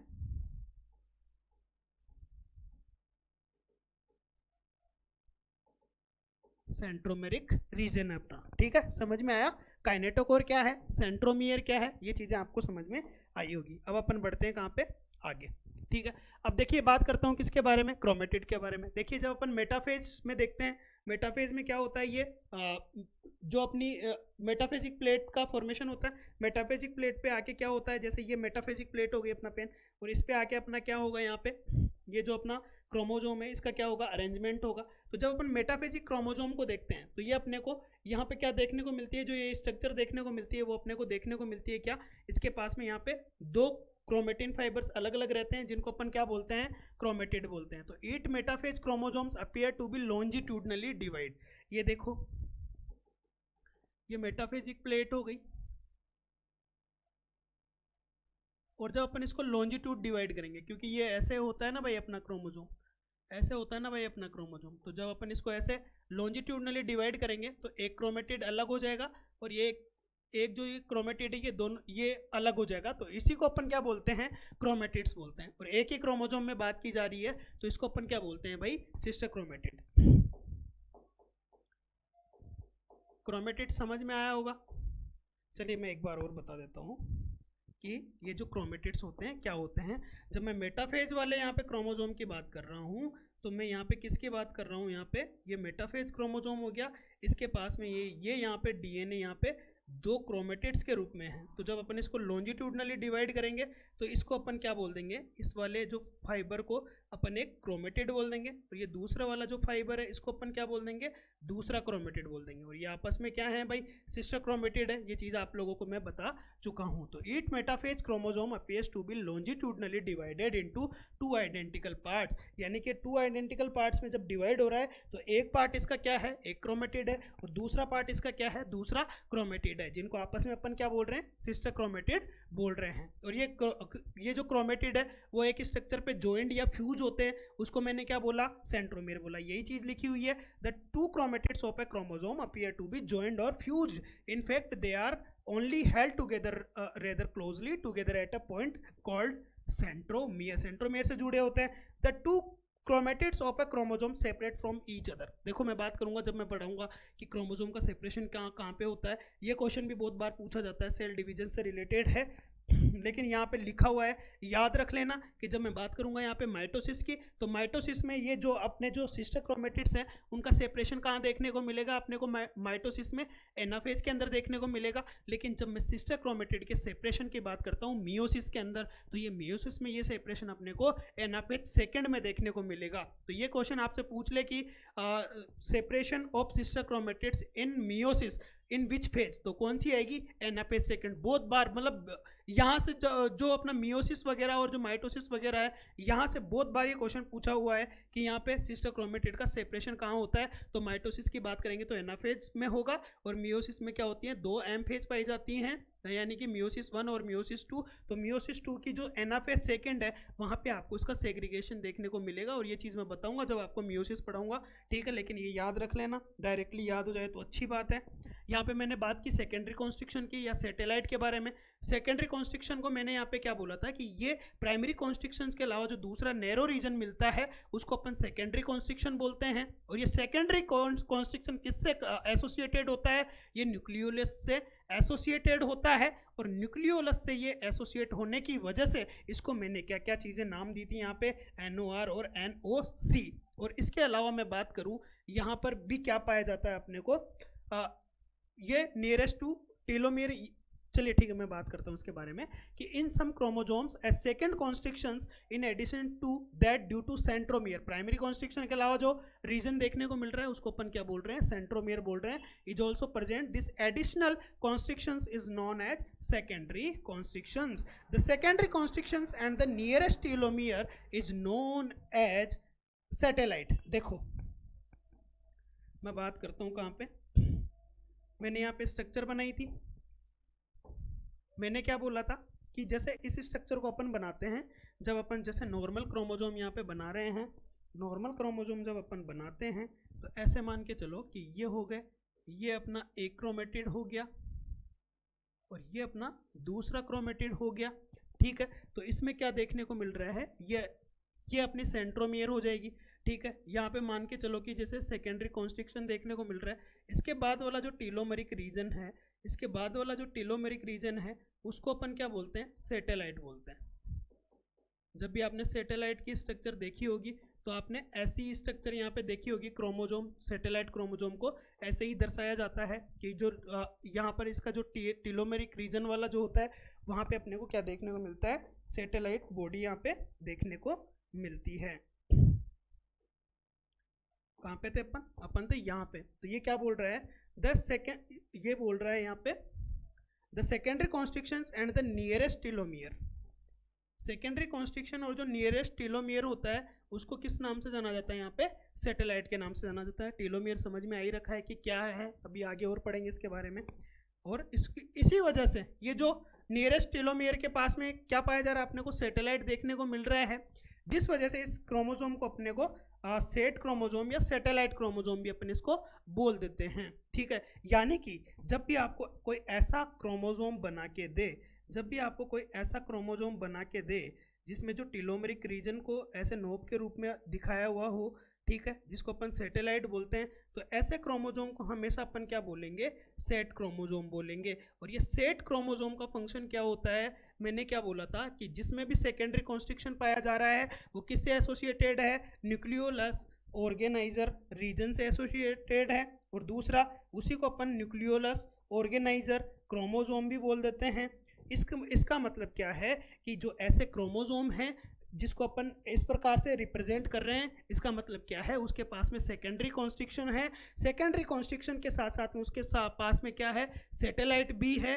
that's why it is called known as SAT chromosome. और ऐसा क्रोमोजोम आपको दिखा दिया जाए तो आप इसका मतलब मान लेना कि ये अपने सेकेंडरी कॉन्स्ट्रिक्शन वाला है, जो किससे एसोसिएटेड, अपना NOR या NOC से। मैं बात करता हूँ ह्यूमन में, यानी कि अपने मानव में कितनी संख्या यहाँ पे पाई जाती है इन सेट क्रोमोजोम की। देखिए ये अपने को देखने को मिलते हैं 5 पेयर के रूप में।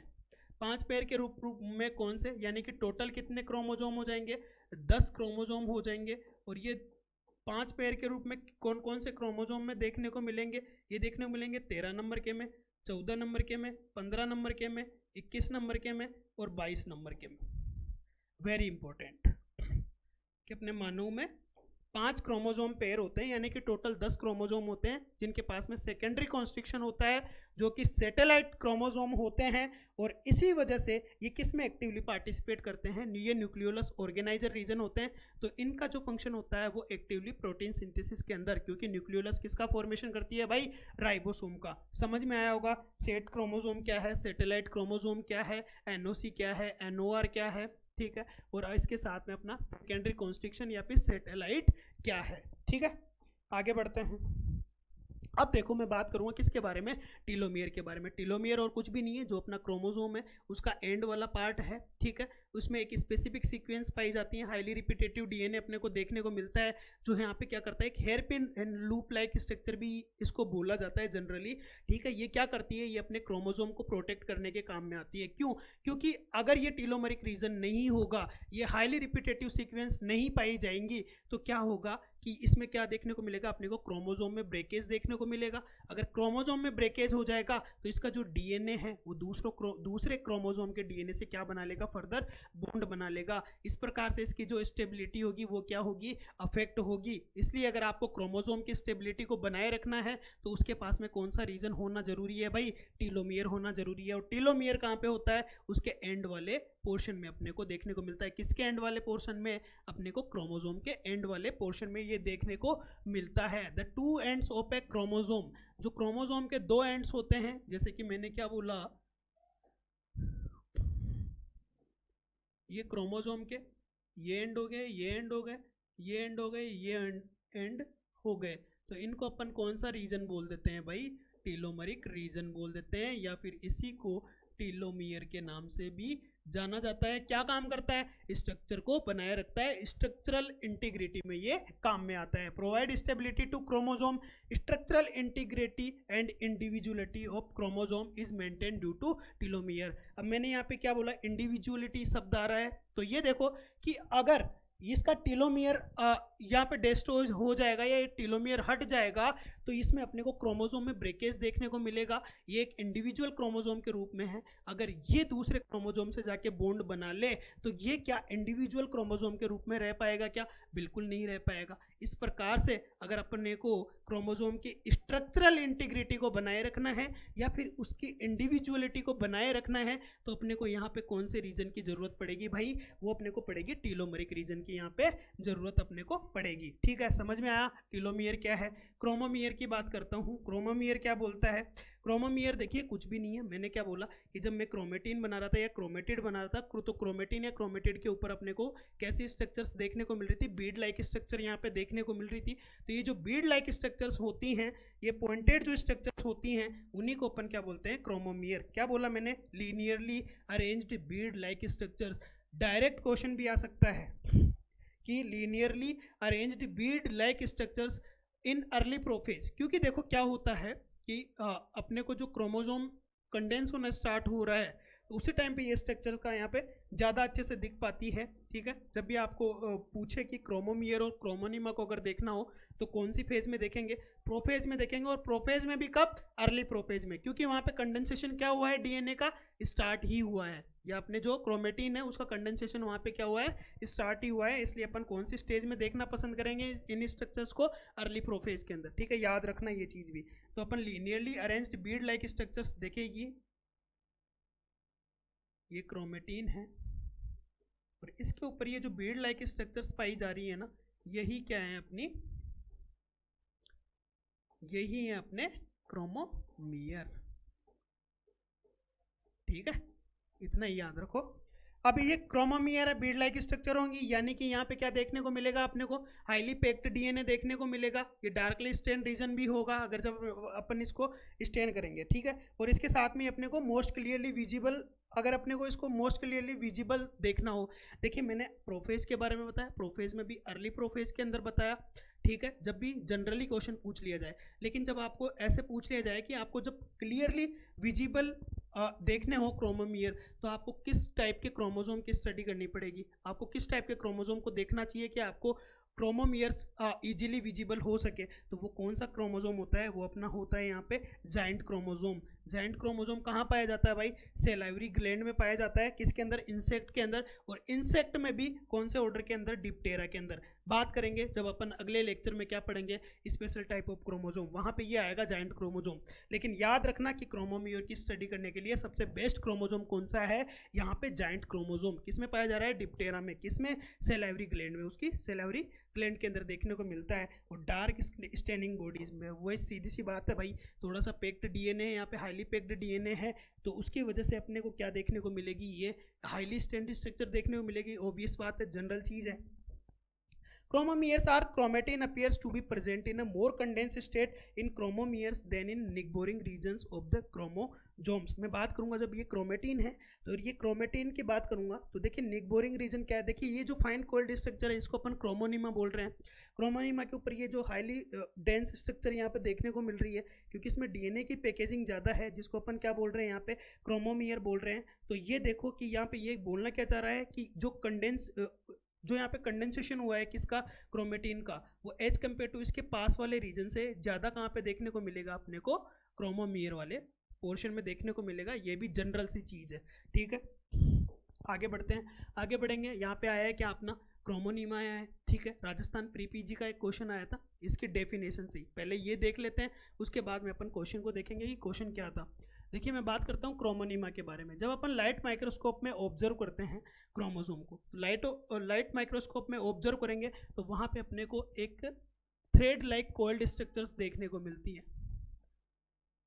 वेरी इंपॉर्टेंट कि जो थ्रेड लाइक कोल्ड स्ट्रक्चर्स देखने को मिलती हैं, और ये सब चीज़ें कहाँ पे? मैंने क्या बोला? प्रोफेज के अंदर आपको, और प्रोफेज में भी कहाँ पे? अर्ली प्रोफेज में ये आपको अच्छे से देखने को मिलेगी। Are found on the chromosome and chromatids called chromonema. और जब हम इसकी प्लूरल की बात करेंगे तो ये क्या हो जाएंगी? क्रोमोनिमेटा। तो कुछ भी नहीं है भाई, थ्रेड लाइक कोल्ड स्ट्रक्चर्स हैं जो अपने को कहाँ देखने को मिलती हैं? क्रोमोसोम, या फिर अपन क्रोमेटिड बोल देते हैं। कहाँ, किस में देखेंगे? लाइट माइक्रोस्कोप के अंदर, तो उसको क्या बोलेंगे अपन? क्रोमोनिमा। इसके मेन फंक्शंस होते हैं, वैसे इंपॉर्टेंट नहीं है पर ध्यान में रखो कि क्या काम में आती है ये क्रोमोनिमा।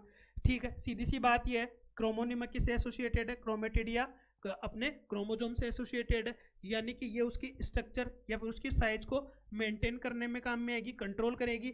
Result in duplication of chromosome, ठीक है, यानी कि डीएनए का डुप्लीकेशन होगा, तो ये जो क्रोमोनिमा वाली जो स्ट्रक्चर है यहाँ पे इसका भी डुप्लीकेशन अपने को देखने को मिलेगा। तो अपन इनडायरेक्टली क्या बोल सकते हैं कि ये जो क्रोमोनिमा है इसकी वजह से अपने को डुप्लीकेशन ऑफ क्रोमोजोम भी जनरली देखने को मिल सकता है। अब इसके बारे में बात करूँ, gene bearing portion of chromosome के बारे में। जीन बियरिंग के अपन क्या बोलेंगे, देखिए मैंने क्या बोला कि ये जो अपनी क्रोमोनिमा है, क्रोमोनिमा में अपने को ये बीड लाइक स्ट्रिंग्स देखने को मिल रही हैं, जिसको जनरली अपन क्रोमोमियर बोल रहे हैं। तो ये हाईली पैक्ड स्ट्रक्चर्स हैं, तो ये क्या एज ए जीन फंक्शन कर पाएंगी क्या, तो इसलिए जनरली ऐसा बोल दिया जाता है। बाकी करती तो है फंक्शन, लेकिन जनरली क्या बोल दिया जाता है कि ये जो क्रोमोनिमा है यही वो पोर्शन है जिसके अंदर क्या पाई जाती है, अपनी जीन पाई जाती है। इस वजह से इस स्ट्रक्चर को सब क्रोमेटिड स्ट्रक्चर के नाम से भी जाना जाता है। ठीक है, आगे बढ़ते हैं। मैट्रिक्स, मैंने क्या बोला था कि मैट्रिक्स क्या है, एक मास ऑफ मटेरियल है जो कहाँ पे पाया जा रहा है, जो अपने जो क्रोमेटिड है उसके सराउंडिंग में पाया जा रहा है। ये अपने को लाइट माइक्रोस्कोप में ही देखने को मिलेगा, क्योंकि जब अपन इसको इलेक्ट्रॉन माइक्रोस्कोप से ऑब्जर्व करते हैं तब ये देखने को नहीं मिलता है। इसलिए अपन मैट्रिक्स को क्या बोलते हैं, नॉन जेनेटिक मटेरियल भी बोलते हैं, क्योंकि ये किसी प्रकार के जेनेटिक मटेरियल को कंटेन नहीं करता है। ठीक है, देखो, a mass of material in which chromonemata are embedded is called matrix.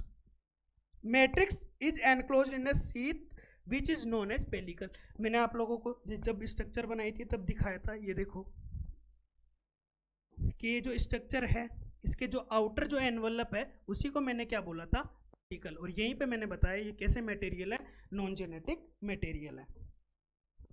तो कहाँ पे आते हैं अपन, मैट्रिक्स पे आते हैं भाई। ये मैट्रिक्स हो गया अपना। इसके बाद में both pellicle and matrix are non genetic material, मैंने यही चीज़ आप लोगों को बताई। ठीक है, अब आगे बढ़ते हैं। आगे बढ़ेंगे तो अपन किस पे जाएंगे, क्रोमोजोम के क्लासिफिकेशन पे। क्रोमोजोम के क्लासिफिकेशन की बात आएगी। देखो, क्रोमोजोम क्या होते हैं, डिफरेंट टाइप्स के अपने को देखने को मिलते हैं। इसी बेस पे इसको क्या किया गया है, डिवाइड किया गया है। जनरली अपन क्या करते हैं, सेंट्रोमियर दोनों क्रोमेटिड्स को जोड़ने का काम कर रहा है, जिससे अपने को क्रोमोजोम नाम की स्ट्रक्चर दिखाई दे रही है। ठीक है, तो अपन सबसे पहले क्लासिफिकेशन किस बेस पे करेंगे भाई, इसी सेंट्रोमियर की पोजिशन के बेस पे करेंगे। ठीक है, तो ये कौन से फीचर्स पे आधारित है, सेंट्रोमियर के फीचर्स पे, जिसमें पहला क्लासिफिकेशन क्या है, based on the position of the centromere. Position की जब भी मैं बात करता हूँ तो पोजीशन अपने को क्या देखने को मिलती है भाई, डिफरेंट देखने को मिलती है। डिफरेंट कैसी देखने को मिलती है, मैं बना देता हूँ यहाँ पे, फिर जन बारी बारी से अपन इसकी क्या कर लेंगे, स्टडी कर लेंगे। ये अपने को सेंट्रोमियर वाला रीजन देखने को मिल गया। ये देखो, एक क्रोमोसोम तो ये हो गया। अपन एक ही आर्म बना लेते हैं, एक ही क्रोमेटिड बना लेते हैं, जिससे अपने को शेप थोड़े अच्छे से देखने को मिलेगी। ये देखो,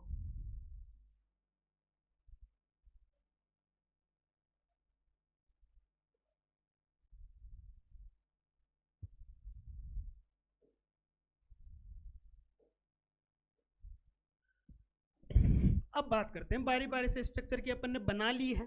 ठीक है, तो अब आप ये देखो सेंट्रोमियर की पोजीशन के आधार पे, इसमें सेंट्रोमियर की पोजीशन क्या है भाई, इसकी ये एक आर्म और ये दूसरी आर्म दोनों इक्वल हैं।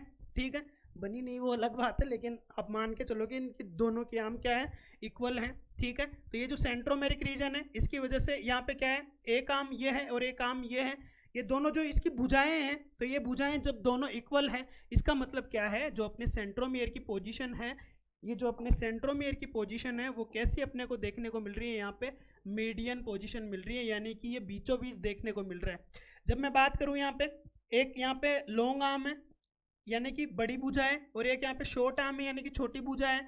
देखिए, जब भी आप लॉन्ग आर्म शॉर्ट आर्म जब देखोगे और जब दोनों आर्म इक्वल नहीं है, तो एक आर्म को आप पी से डिनोट करोगे, एक आर्म को आप क्यू से डिनोट करोगे।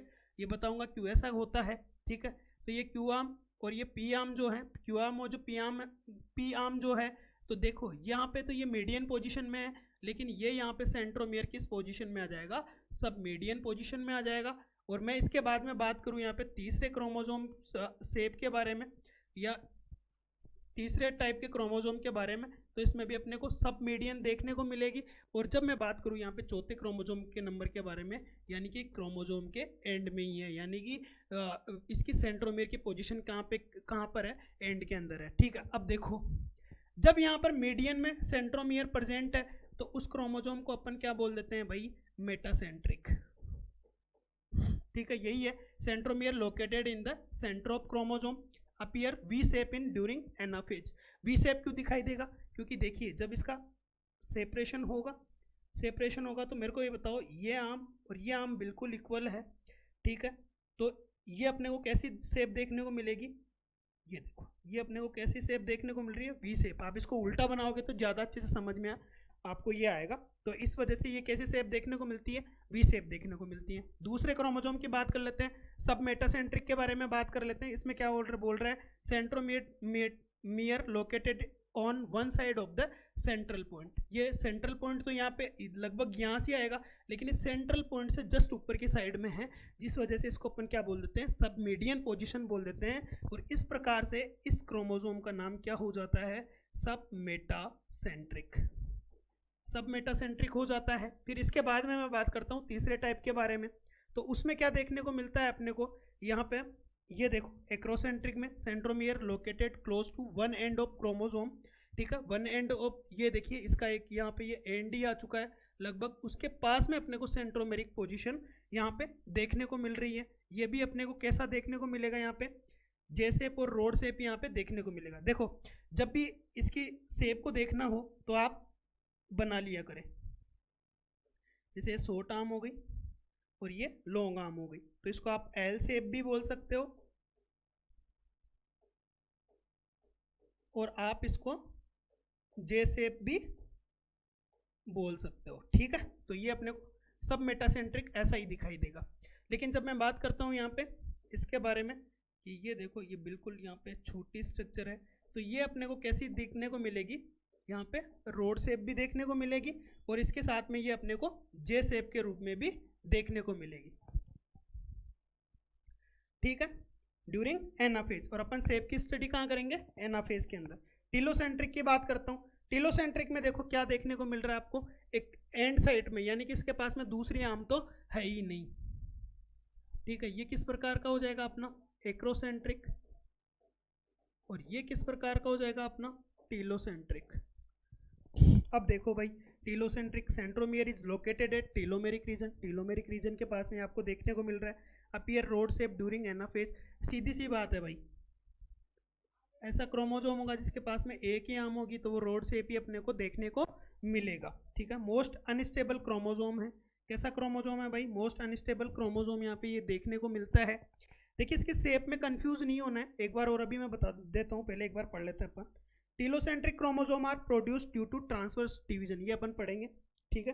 होलोकाइनेटिक क्या होते हैं, डिफ्यूज सेंट्रोमियर जो पाया जाता है, ठीक है, यानी कि ये जो अपना, जैसे कि मान लो कि ये एक क्रोमोसोम है, अब ये एक क्रोमोसोम में क्या क्या देखने को मिलेगा कि ये जो इसकी पूरा जो क्रोमेटिड वाला स्ट्रक्चर है ये फोल्ड होके अपने को ऐसे देखने को मिलेगा कि ये क्या हो चुका है, डिफ्यूज हो चुका है पूरे क्रोमोसोम के अंदर। तो यही क्या है अपना डिफ्यूज सेंट्रोमियर है, यानी कि पूरा क्रोमोसोम ही अपने को सेंट्रोमियर के रूप में दिखाई देगा, जिस वजह से इसको अपन क्या बोल देते हैं, होलोकाइनेटिक सेंट्रोमियर बोल देते हैं, या फिर इसी को अपन क्या बोल देते हैं, इस क्रोमोसोम को होलोसेंट्रिक क्रोमोसोम।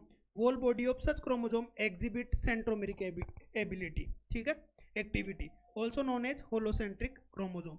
अब देखिए यहाँ पे बात आती है शेप के बारे में। मैंने बताया ये वी शेप में दिखाई दे रहा है अपने को, सब मेटासेंट्रिक कैसा एल शेप या जे शेप में दिखाई दे रहा है। जब मैं बात करता हूँ यहाँ पे एक्रोसेंट्रिक की, एक बिल्कुल एंड के नज़दीक है तो ये रोड शेप भी दिखाई दे सकता है, लेकिन ज़्यादा प्रिपर किसको करोगे, जे शेप को प्रिपर करोगे, क्योंकि इसके पास में यहाँ पे दो आर्म्स प्रेजेंट है, एक आर्म बिल्कुल छोटी है और एक आर्म बहुत ज़्यादा यहाँ पे बड़ी है। लेकिन टीलोसेंट्रिक के पास में एक ही आर्म है, तो ये अपने को किस शेप का दिखाई देगा, रोड शेप का दिखाई देगा। कंफ्यूज नहीं होना है, याद रखना। और कैसे देखना है वो आप मेटाफेजिक प्लेट पे बिठाओगे क्रोमोसोम को, और उसके बाद में आप सेपरेट करोगे तो उसकी जो आर्म्स हैं, जो सेंट्रोमियर तो यहाँ पे जो स्पिंडल फाइबर्स के साथ में आगे जाएगा और उसके पीछे पीछे अपने को उसकी आर्म्स यहाँ पे देखने को मिलेगी। उसी से अपन इसकी क्या करते हैं, शेप को डिसाइड करते हैं, ठीक है। ये पहला क्लासिफिकेशन हो गया। जल्दी जल्दी क्लासिफिकेशन पढ़ लेते हैं। Based on number of centromeric in each chromosome. देखिए क्या होता है कि जैसे ये एक क्रोमोसोम है, इसके पास में क्या है, एक ही सेंट्रोमियर है, तो ये कैसा हो जाएगा, मोनोसेंट्रिक हो जाएगा। लेकिन जब मैं बात करता हूँ जैसे एक क्रोमोसोम है जिसके पास में यहाँ पे क्या है, दो सेंट्रोमियर है, पढ़ेंगे जब अपन क्रोमोजोमल एब्रेशन पढ़ेंगे, वहाँ पे डाइसेंट्रिक क्रोमोजोम का भी फॉर्मेशन देखने को मिलता है, ठीक है, क्या होता है कैसे होता है वहाँ पे जानेंगे। लेकिन आप यहाँ पे ध्यान रखो, क्लासिफिकेशन पढ़ रहे हैं जिसमें अगर 2 सेंट्रोमियर प्रेजेंट है तो वो डाइसेंट्रिक है, ठीक है, 3 अगर प्रेजेंट है तो वो क्या हो जाएगा, ट्राइसेंट्रिक हो जाएगा। और ऐसे ही बहुत सारे जब अपने को सेंट्रोमियर देखने को मिलेंगे तो वो अपने को वो अपने कौन सा टाइप का क्रोमोजोम होगा, वो पॉलीसेंट्रिक क्रोमोजोम होगा। और याद रखना ये पॉलीसेंट्रिक क्रोमोजोम किस में पाया जाता है, लूजूला के अंदर पाया जाता है, ठीक है। एग्जाम्पल याद रखना, ये एस्केरिस के अंदर भी अपने को देखने को मिलता है, ठीक है। अब मैं बात करता हूँ स्ट्रक्चर एंड अपीयरेंस के बारे में। स्ट्रक्चर एंड अपीयरेंस के बारे में ध्यान में रखो कि ये अपना जो सिंपल सा अगर ये क्रोमोजोम है, एक ये सिंपल सा क्रोमोजोम है जो अपने को कैसी शेप में देखने को मिल रहा है, लीनियर शेप में देखने को मिल रहा है। और जब अपन बैक्टीरियल क्रोमोजोम के बारे में बात करते हैं तो वो कैसा होता है, सिंगल सर्कुलर होता है। तो ये क्रोमोजोम को अपन क्या बोल देंगे यहाँ पे, सर्कुलर क्रोमोजोम यहाँ पे बोल देंगे। समझ में आया। लीनियर क्रोमोजोम क्या है, जो एक लीनियर फॉर्म के रूप में दिखेगा, और सर्कुलर क्या होगा, जो सर्कुलर के रूप में दिखेगा, ठीक है, स्ट्रक्चर के बेसिस पे है और उसके अपीयरेंस के बेसिस पे। इसेंशियलिटी की बात कर लेते हैं। देखिए इसेंशियलिटी में क्या होता है, अपन एक नॉर्मल ह्यूमन है, नॉर्मल ह्यूमन में क्या देखने को मिल रहा है कि 46 क्रोमोजोम देखने को मिल रहे हैं। तो ये जो सारे 46 क्रोमोजोम है ये अपने ग्रोथ एंड डेवलपमेंट में काम में आ रहे हैं, तो ये अपने लिए क्या है, सारे इसेंशियल हैं। तो इसकी वजह से ये क्या है, तो अपन इस सारे कॉम्प्लीमेंट्स को क्या नाम दे देते हैं, एक क्रोमोजोम नाम दे देते हैं, ठीक है। अब ये जो अपने क्रोमोजोम कॉम्प्लीमेंट्स है 46, इसके अलावा जो भी क्रोमोजोम देखने को मिलेंगे, ठीक है, मतलब ये इसके अलावा जो भी क्रोमोजोम देखने को मिलेंगे जो अपने नॉर्मल क्रोमोजोम कॉम्प्लीमेंट का पार्ट नहीं होंगे, उनको अपन क्या बोल देते हैं, बी क्रोमोजोम बोल देते हैं, ठीक है। यहाँ पे भी कंफ्यूज नहीं होना आप लोगों को। ए क्रोमोजोम क्या है, normal members of chromosome complements of a species essential for normal growth and development. B chromosome क्या होंगे, found in addition to normal chromosome. इसी वजह से एडिशन में मिल रहे हैं, तो ये एडिशनल क्रोमोजोम भी हैं, सुपर न्यूमेररी भी हैं, इन्हीं को एक्स्ट्रा क्रोमोजोम बोला जाता है। और ये इसेंशियल नहीं होते किसके लिए, अपने ग्रोथ एंड डेवलपमेंट के लिए। मैं बात करता हूँ रोल इन सेक्स डिटर्मिनेशन के बेसिस पे, तो ये अपने 2 प्रकार के देखने को मिलते हैं, एक एलोसोम होता है और एक अपने को क्या देखने को मिलता है, ऑटोसोम। देखिए एलोसोम क्या होता है, ये सेक्स डिटर्मिनेशन में पार्टिसिपेट करते हैं, मेल और फीमेल को डिसाइड करते हैं, जिस वजह से इसको अपन क्या बोल देते हैं, एलोसोम, या फिर इनको सेक्स क्रोमोजोम के नाम से भी जाना जाता है। डिफर इन मॉर्फोलॉजी, यानी कि ये मॉर्फोलॉजी में डिफर होते हैं। जैसे कि मैं बात कर लेता हूँ एक्स क्रोमोजोम और वाई क्रोमोजोम के बारे में, स्ट्रक्चरली डिफर है, और दोनों क्या है, एक्स किसको डिसाइड करेगा भाई, फीमेल को, और वाई किसको डिसाइड करेगा, मेल को डिसाइड करेगा, ठीक है। और ये क्या करते हैं, सेक्स डिटरमिनेटिंग जीन्स को यहाँ पे कंसीडर करते हैं, ठीक है। ऑटोसोम्स क्या होते हैं, not differ in morphology and numbers, यानी कि नंबर और मॉर्फोलॉजी में अपने को डिफरेंट देखने को नहीं मिलेंगे। स्ट्रक्चर एंड फंक्शन के बेसिस पे देखिए, किसी भी क्रोमोजोम की अगर जो स्ट्रक्चर है वो नॉर्मल क्रोमोजोम है, जो अपन पढ़ रहे हैं सारे क्रोमोजोम वैसी है, तो उसको अपन नॉर्मल क्रोमोजोम बोल देंगे। और ये नॉर्मल स्ट्रक्चर से अगर अलग स्ट्रक्चर यहाँ पे प्रेजेंट है तो उसको अपन स्पेशल टाइप की स्ट्रक्चर्स बोल देंगे, जिसकी वजह से ये क्रोमोजोम अपने आप में क्या हो जाएंगे, स्पेशल। तो इनको अपन कैसे क्लासीफाई करते हैं, एज ए नॉर्मल क्रोमोजोम, जिसमें क्रोमोजोम विथ नॉर्मल स्ट्रक्चर, जिसमें शेप एंड साइज भी नॉर्मल रहेंगी, और उसका जो फंक्शन देखने को मिलेगा वो भी अपने को नॉर्मल देखने को मिलेगा। लेकिन मैं बात करता हूँ स्पेशल क्रोमोजोम के बारे में, significantly differ in structure and function from normal chromosome. Such chromosome includes lampbrush chromosome हो गया, लैम्ब्रस क्रोमोजोम ये अपन पढ़ेंगे अगले लेक्चर में, डिस्कस करेंगे। लैम्ब्रस chromosome, polytene chromosome, B chromosome, आइसोक्रोमोजोम, ये सारे क्रोमोजोम्स को अपन स्पेशल टाइप ऑफ क्रोमोजोम में ही पढ़ेंगे। यहाँ से क्वेश्चन भी पूछे जाते हैं। अब मैं यहाँ पे 2 चीज़ें बात कर लेता हूँ, ठीक है, जल्दी जल्दी बात करते हैं, लेक्चर लंबा हो गया अपना। तो एक अपना क्या है, यहाँ पे टर्म आती है कैरियोटाइप, और एक टर्म यहाँ पे आती है आइडियोटाइप। देखिए ये आइडियोटाइप एक और टर्म आती है, अब जब अपन प्लांट ब्रीडिंग या आप एग्रोनॉमी में पढ़ोगे, आइडियोटाइप, ठीक है। तो ये जो आइडियोटाइप है, और ये इसमें यहाँ पे ई आ रहा है और यहाँ पे आई आ रहा है, तो इन दोनों में कंफ्यूज नहीं होना है। जहाँ पे आई आ जाए उसको आप क्रोमोजोम से कोरिलेट कर दीजिएगा, और जहाँ पे ई आ जाए आइडियोटाइप, यानी कि वो कुछ ना कुछ आइडिया है जो किससे रिलेटेड है, ये टर्म यहाँ पे किससे कोरिलेटेड है भाई, ये क्रॉप के मॉडल से, यानी कि किसी भी क्रॉप के बारे में ऐसा आइडिया लेना जिसमें उसको उसके सारे कैरेक्टर्स को सूटेबल बनाया जा सके, जिससे वो अपने लिए भी क्या रहे, सूटेबल रहे, चाहे वो इल्ड के रूप में हो चाहे वो अदर पर्पज़ के रूप में हो। ठीक है, इतना ध्यान में रखना। आइडियो टाइप को आप वहाँ पे डिटेल से पढ़ोगे, लेकिन यहाँ पे मैं बात कर रहा हूँ किसके बारे में, आइडियो टाइप की। अपने काम की चीज़ ये वाला आइडियो टाइप है भाई, IDIOTYPE। ठीक है, कैरियोटाइप और आइडियोटाइप क्या होता है, देखिए क्या होता है कि जब अपने सेल है, सेल के अंदर अपने को जो क्रोमोसोम कॉम्प्लीमेंट्स है सोमेटिक सेल के अंदर अपन देख रहे हैं, तो वो सोमेटिक कॉम्प्लीमेंट्स के रूप में देखने को मिल रहे हैं। तो उन क्रोमोसोम्स की अपने को स्टडी करनी है। ठीक है, उसकी साइज, शेप, इन सब के बारे में जानना है, तो अपने को क्या करना पड़ेगा, उनका अरेंजमेंट यहाँ पे करना पड़ेगा।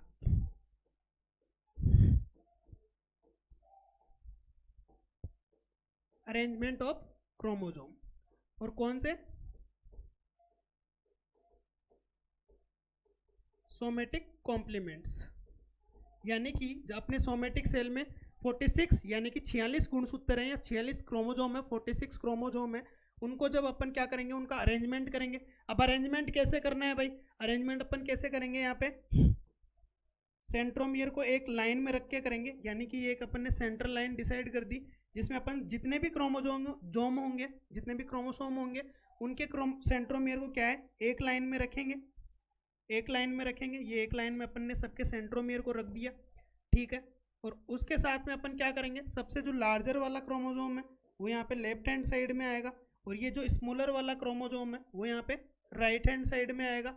अब अपन क्या करते जाएंगे भाई, यहाँ पे लार्जर क्रोमोसोम को सबसे पहले रखेंगे, फिर उसके बाद में यहाँ पे क्या आएगा, उससे स्मॉलर वाला आएगा। ठीक है,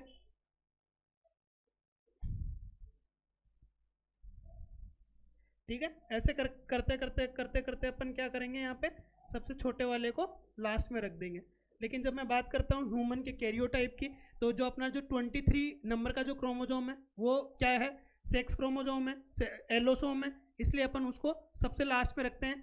जो बाकी के जो 22 क्रोमोसोम है उनको अपन कैसे अरेंज करेंगे, यहाँ पे लार्जर और स्मॉलर साइज के बेस पे ही करेंगे, जिसमें अपन क्या करके चलेंगे, जो अपना जो सेंट्रोमियर है उसको अपन सेंट्रल लाइन में रखेंगे और डिसेंडिंग ऑर्डर में उसको क्या करेंगे, अरेंज करेंगे। और इसके साथ में ये क्या करता है भाई, ये किसको बताएगा, अपनी जनरल मॉर्फोलॉजी को बताएगा।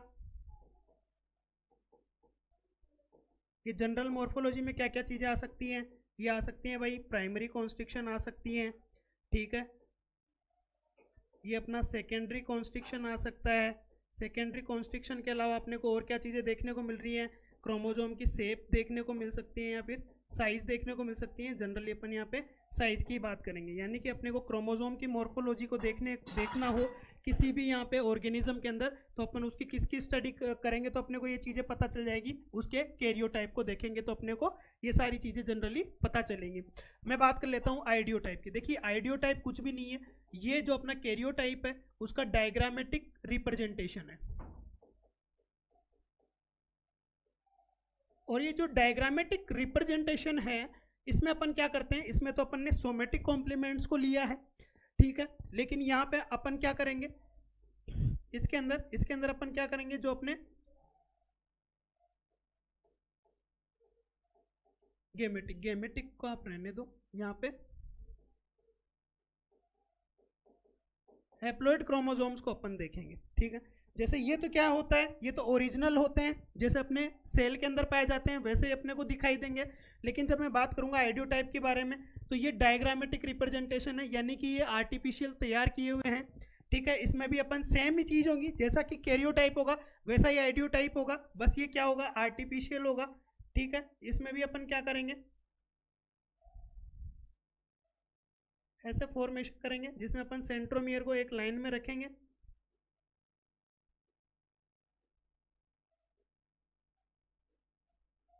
ठीक है, ये अपन ने समझ लिया है। अब अपन बारी बारी से इसको देख लेते हैं कि कैरियोटाइप क्या है और आइडियोटाइप क्या है। ठीक है, देखिए कैरियोटाइप के बारे में मैंने क्या लिखा है, karyotypes are present by arranging the chromosome, यानी कि अपने को क्या करना है भाई, अपने को क्रोमोसोम्स को क्या करना है, अरेंज करना है। Arranging the chromosome of somatic complements, somatic complements यानी कि 2n को ही यहाँ पे अपन क्या करेंगे, अरेंज करेंगे in descending order. Descending order में करेंगे, जिसमें सब लार्ज साइज को सबसे पहले रखेंगे। ठीक है। और सबसे लास्ट में किसको रखेंगे, स्मॉलर साइज को। और एक चीज़ जो ध्यान में रखने की है वो है कि इसका जो सेंट्रोमियर होगा वो क्या होगा, अपना स्ट्रेट लाइन के अंदर होगा। Each chromosome of the karyotype is designated by a serial number according to the in its position in karyotype. देखिए जब मैं बात कर रहा हूँ यहाँ पे, आप इनको, ये सेक्स क्रोमोसोम है जो सेक्स डिटर्मिनेशन में काम में आ रहे हैं। इनके अलावा आप 22 क्रोमोसोम को देखो तो इसमें क्या हो रहा है कि इसके बेसिस पे ही नाम दिया है, ये कैरियोटाइप में कौन सी पोजीशन पे आते हैं उसी बेस पे अपन ने इनको क्रोमोसोम बोला है कि ये क्रोमोसोम नंबर 1 है, ये 2 है, 3 है, 4 है, ऐसे करके ये 22 या फिर ये 23 है। ये किस बेसिस पे बोला है, इसी कैरियोटाइप के में। आप ये जो कैरियोटाइप देख पा रहे हो, ये किसका कैरियोटाइप है, ये ह्यूमन सेल का कैरियोटाइप है।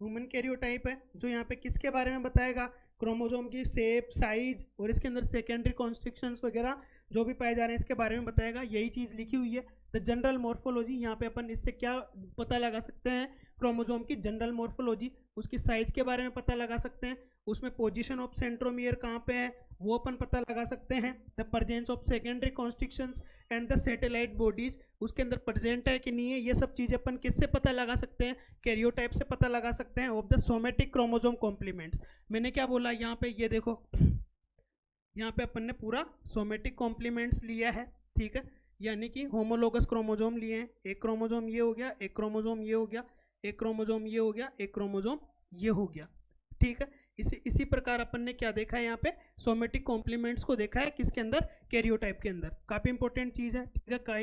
कई लोग इसमें कंफ्यूज होते हैं, याद भी नहीं रख पाते हैं, आप लोग याद रखिएगा, ठीक है। दूसरी चीज़ मैंने क्या बोला, आइडियोटाइप कौन से टर्म से डिफरेंट है, IDEOTYP ही। और इसमें कौन सी, इसमें क्या आ रहा है यहाँ पे, इसमें अपने को क्या देखने को मिलता है भाई, इसमें अपने को देखने को मिलता है यहाँ पे आई देखने को मिलता है, ठीक है। इसमें अपने को यहाँ पे आई देखने को मिल रहा है, और जो दूसरी वाली जो टर्म की बात कर रहा हूँ उसमें ई देखने को मिलता है। तो ये आइडियोटाइप अपने काम का यहाँ पे क्रोमोसोम्स के काम का ये वाला है। The karyotype of a species में बी रिप्रेजेंटेड डायग्रामेटिकली, है ना। डायग्रामेटिकली अपने को क्या करना है, रिप्रेजेंट करना है in contrast to the actual photographs, यानी कि एक्चुअल फोटोग्राफ से ये अलग है, of chromosome in karyotype showing all the morphological features, यानी कि ये एक्चुअल फोटोग्राफ नहीं है, उसका डायग्रामेटिक रिप्रेजेंटेशन है जो उसके मॉर्फोलॉजिकल फीचर को बताएगा, such as diagram known as idiotype. और ऐसे डायग्राम को अपन क्या बोल देते हैं, आइडियोटाइप। सारी इंफॉर्मेशन देगा, जो इंफॉर्मेशन अपने को कौन दे रहा था यहाँ पे, कैरियोटाइप, ठीक है। Idiotype are prepared for the haploid chromosomes. मैंने यही बोला कि ये किसके लिए प्रिपेयर किया जाता है, हैप्लॉइड क्रोमोसोम को, यानी कि ये आपको एक ही क्रोमोसोम को बता रहा है। और यही है अपना क्या, ये भी किसका आइडियोटाइप है,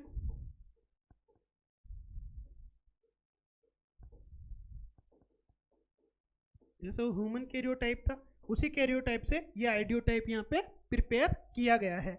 an idiotype gives the same amount of information as does karyotype, लेकिन किस प्रकार से डिफरेंस है, एक तो वो वहाँ पे ओरिजिनल है और ये क्या है, डायग्रामेटिकली रिप्रेजेंटेशन है।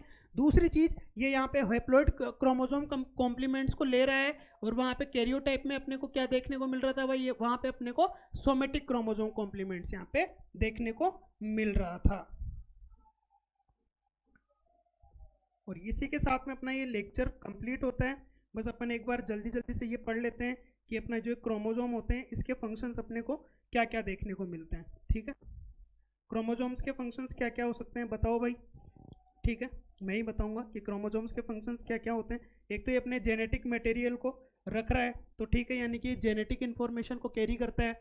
दूसरी चीज़ ये क्या करता है भाई, ये अपना जो जेनेटिक मटेरियल है एक हाईली कंडेंस स्ट्रक्चर है, तो उसको प्रोटेक्ट करने का भी काम करता है, ठीक है। इसके पास में जीन होंगी तो ये बेसिक इन्फॉर्मेशन को one generation to another generation carry करेगा, यानी कि उसकी हेरिडिटी में हेल्प करेगा। इसके पास में स्पेशल स्ट्रक्चर पाई जा रही है टीलोमियर, जो इसकी किसको बना के रखेगी भाई, स्ट्रक्चरल इंटीग्रिटी को बना के रखेंगी। ऐसे इसके डिफरेंट डिफरेंट फंक्शन है, जिसमें सबसे पहला तो यही आ रहा है कि ये क्या काम करता है, अपने को जेनेटिक इन्फॉर्मेशन को प्रोवाइड करवाता है। दूसरा जेनेटिक मटेरियल को प्रोटेक्ट करता है। तीसरा क्या करता है, देखो मैंने क्या बोला, क्रोमोसोम में यहाँ पे दो क्रोमेटिड यहाँ पे किससे फ्यूज हैं भाई, वो फ्यूज है अपने किससे, सेंट्रोमियर से। तो सेंट्रोमियर के थ्रू ही इनका क्या हो रहा है, डिवीजन हो रहा है, ठीक है। यहाँ पे जो क्रोमोजोम है वो डिवाइड होने, क्रोमेटिड, एक क्रोमेटिड अलग सेल में जाएगा, एक क्रोमेटिड अलग सेल में जाएगा, ठीक है। तो ये डिवीजन को भी डिसाइड करने का काम कौन करता है? अपना ये क्रोमोजोम, क्योंकि क्रोमोजोम में किसके थ्रू हो रहा है? सेंट्रोमियर के थ्रू, ठीक है।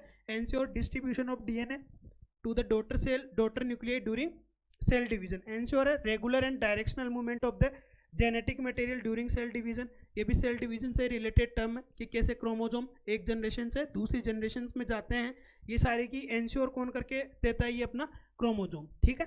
Regulation of gene action in eukaryotes, जब अपन जीन एक्शन की बात करते हैं तो उसमें यही चीज़ आती है, ट्रांसक्रिप्शन, ट्रांसलेशन, ठीक है। तो ये कैसे अपने को देखने को मिलता है? ये अपने को यूकैरियोट्स में कैसे देखने को मिलेगा? ये अपने को क्रोमोजोम के थ्रू ही देखने को मिलेगा। तो उसका रेगुलेशन करने का काम भी कौन करता है? अपना chromosome. Ensure stability of the different chromosomes, मैंने क्या बोला? यहाँ पे क्रोमोजोम के पास में अपना क्या होता है भाई? क्रोमोजोम के पास में अपना क्या होता है? टेलोमेरिक रीजन होता है, जो इसकी स्ट्रक्चरल इंटीग्रिटी को बनाए रखता है। अगर ये स्ट्रक्चरल इंटीग्रिटी को अपने को हटाना है या ख़त्म करना है तो ये टेलोमेरिक रीजन को हटा दो। इस प्रकार ये इसकी इंडिविजुअलिटी को भी ख़त्म कर देगा, ठीक है। तो इसको जो अपना ये जेनेटिक मटेरियल है, ये इसकी स्टेबिलिटी या क्रोमोजोम के रूप में जो है उसको करने का काम ये टेलोमियर कर रहा है। इस प्रकार से ये क्या करता है? Ensure stability of the different chromosome, यानी कि ये टेलोमेरिक रीजन नहीं होगा, ठीक है। तो ये क्या करेगा? एक क्रोमोजोम दूसरे क्रोमोजोम से जाके जुड़ जाएगा। तो अगर ये एक क्रोमोजोम दूसरे क्रोमोजोम से जाके जुड़ जाएगा तो इस प्रकार से ये जो दूसरे क्रोमोजोम है खुद की स्टेबिलिटी तो अफेक्ट हो ही रही है, और इसके अलावा ये दूसरे क्रोमोजोम की स्टेबिलिटी को भी क्या कर देगा? अफेक्ट कर देगा। इस प्रकार से ये जो अपना एक क्रोमोजोम है वो दूसरे क्रोमोजोम की स्टेबिलिटी को भी क्या करता है?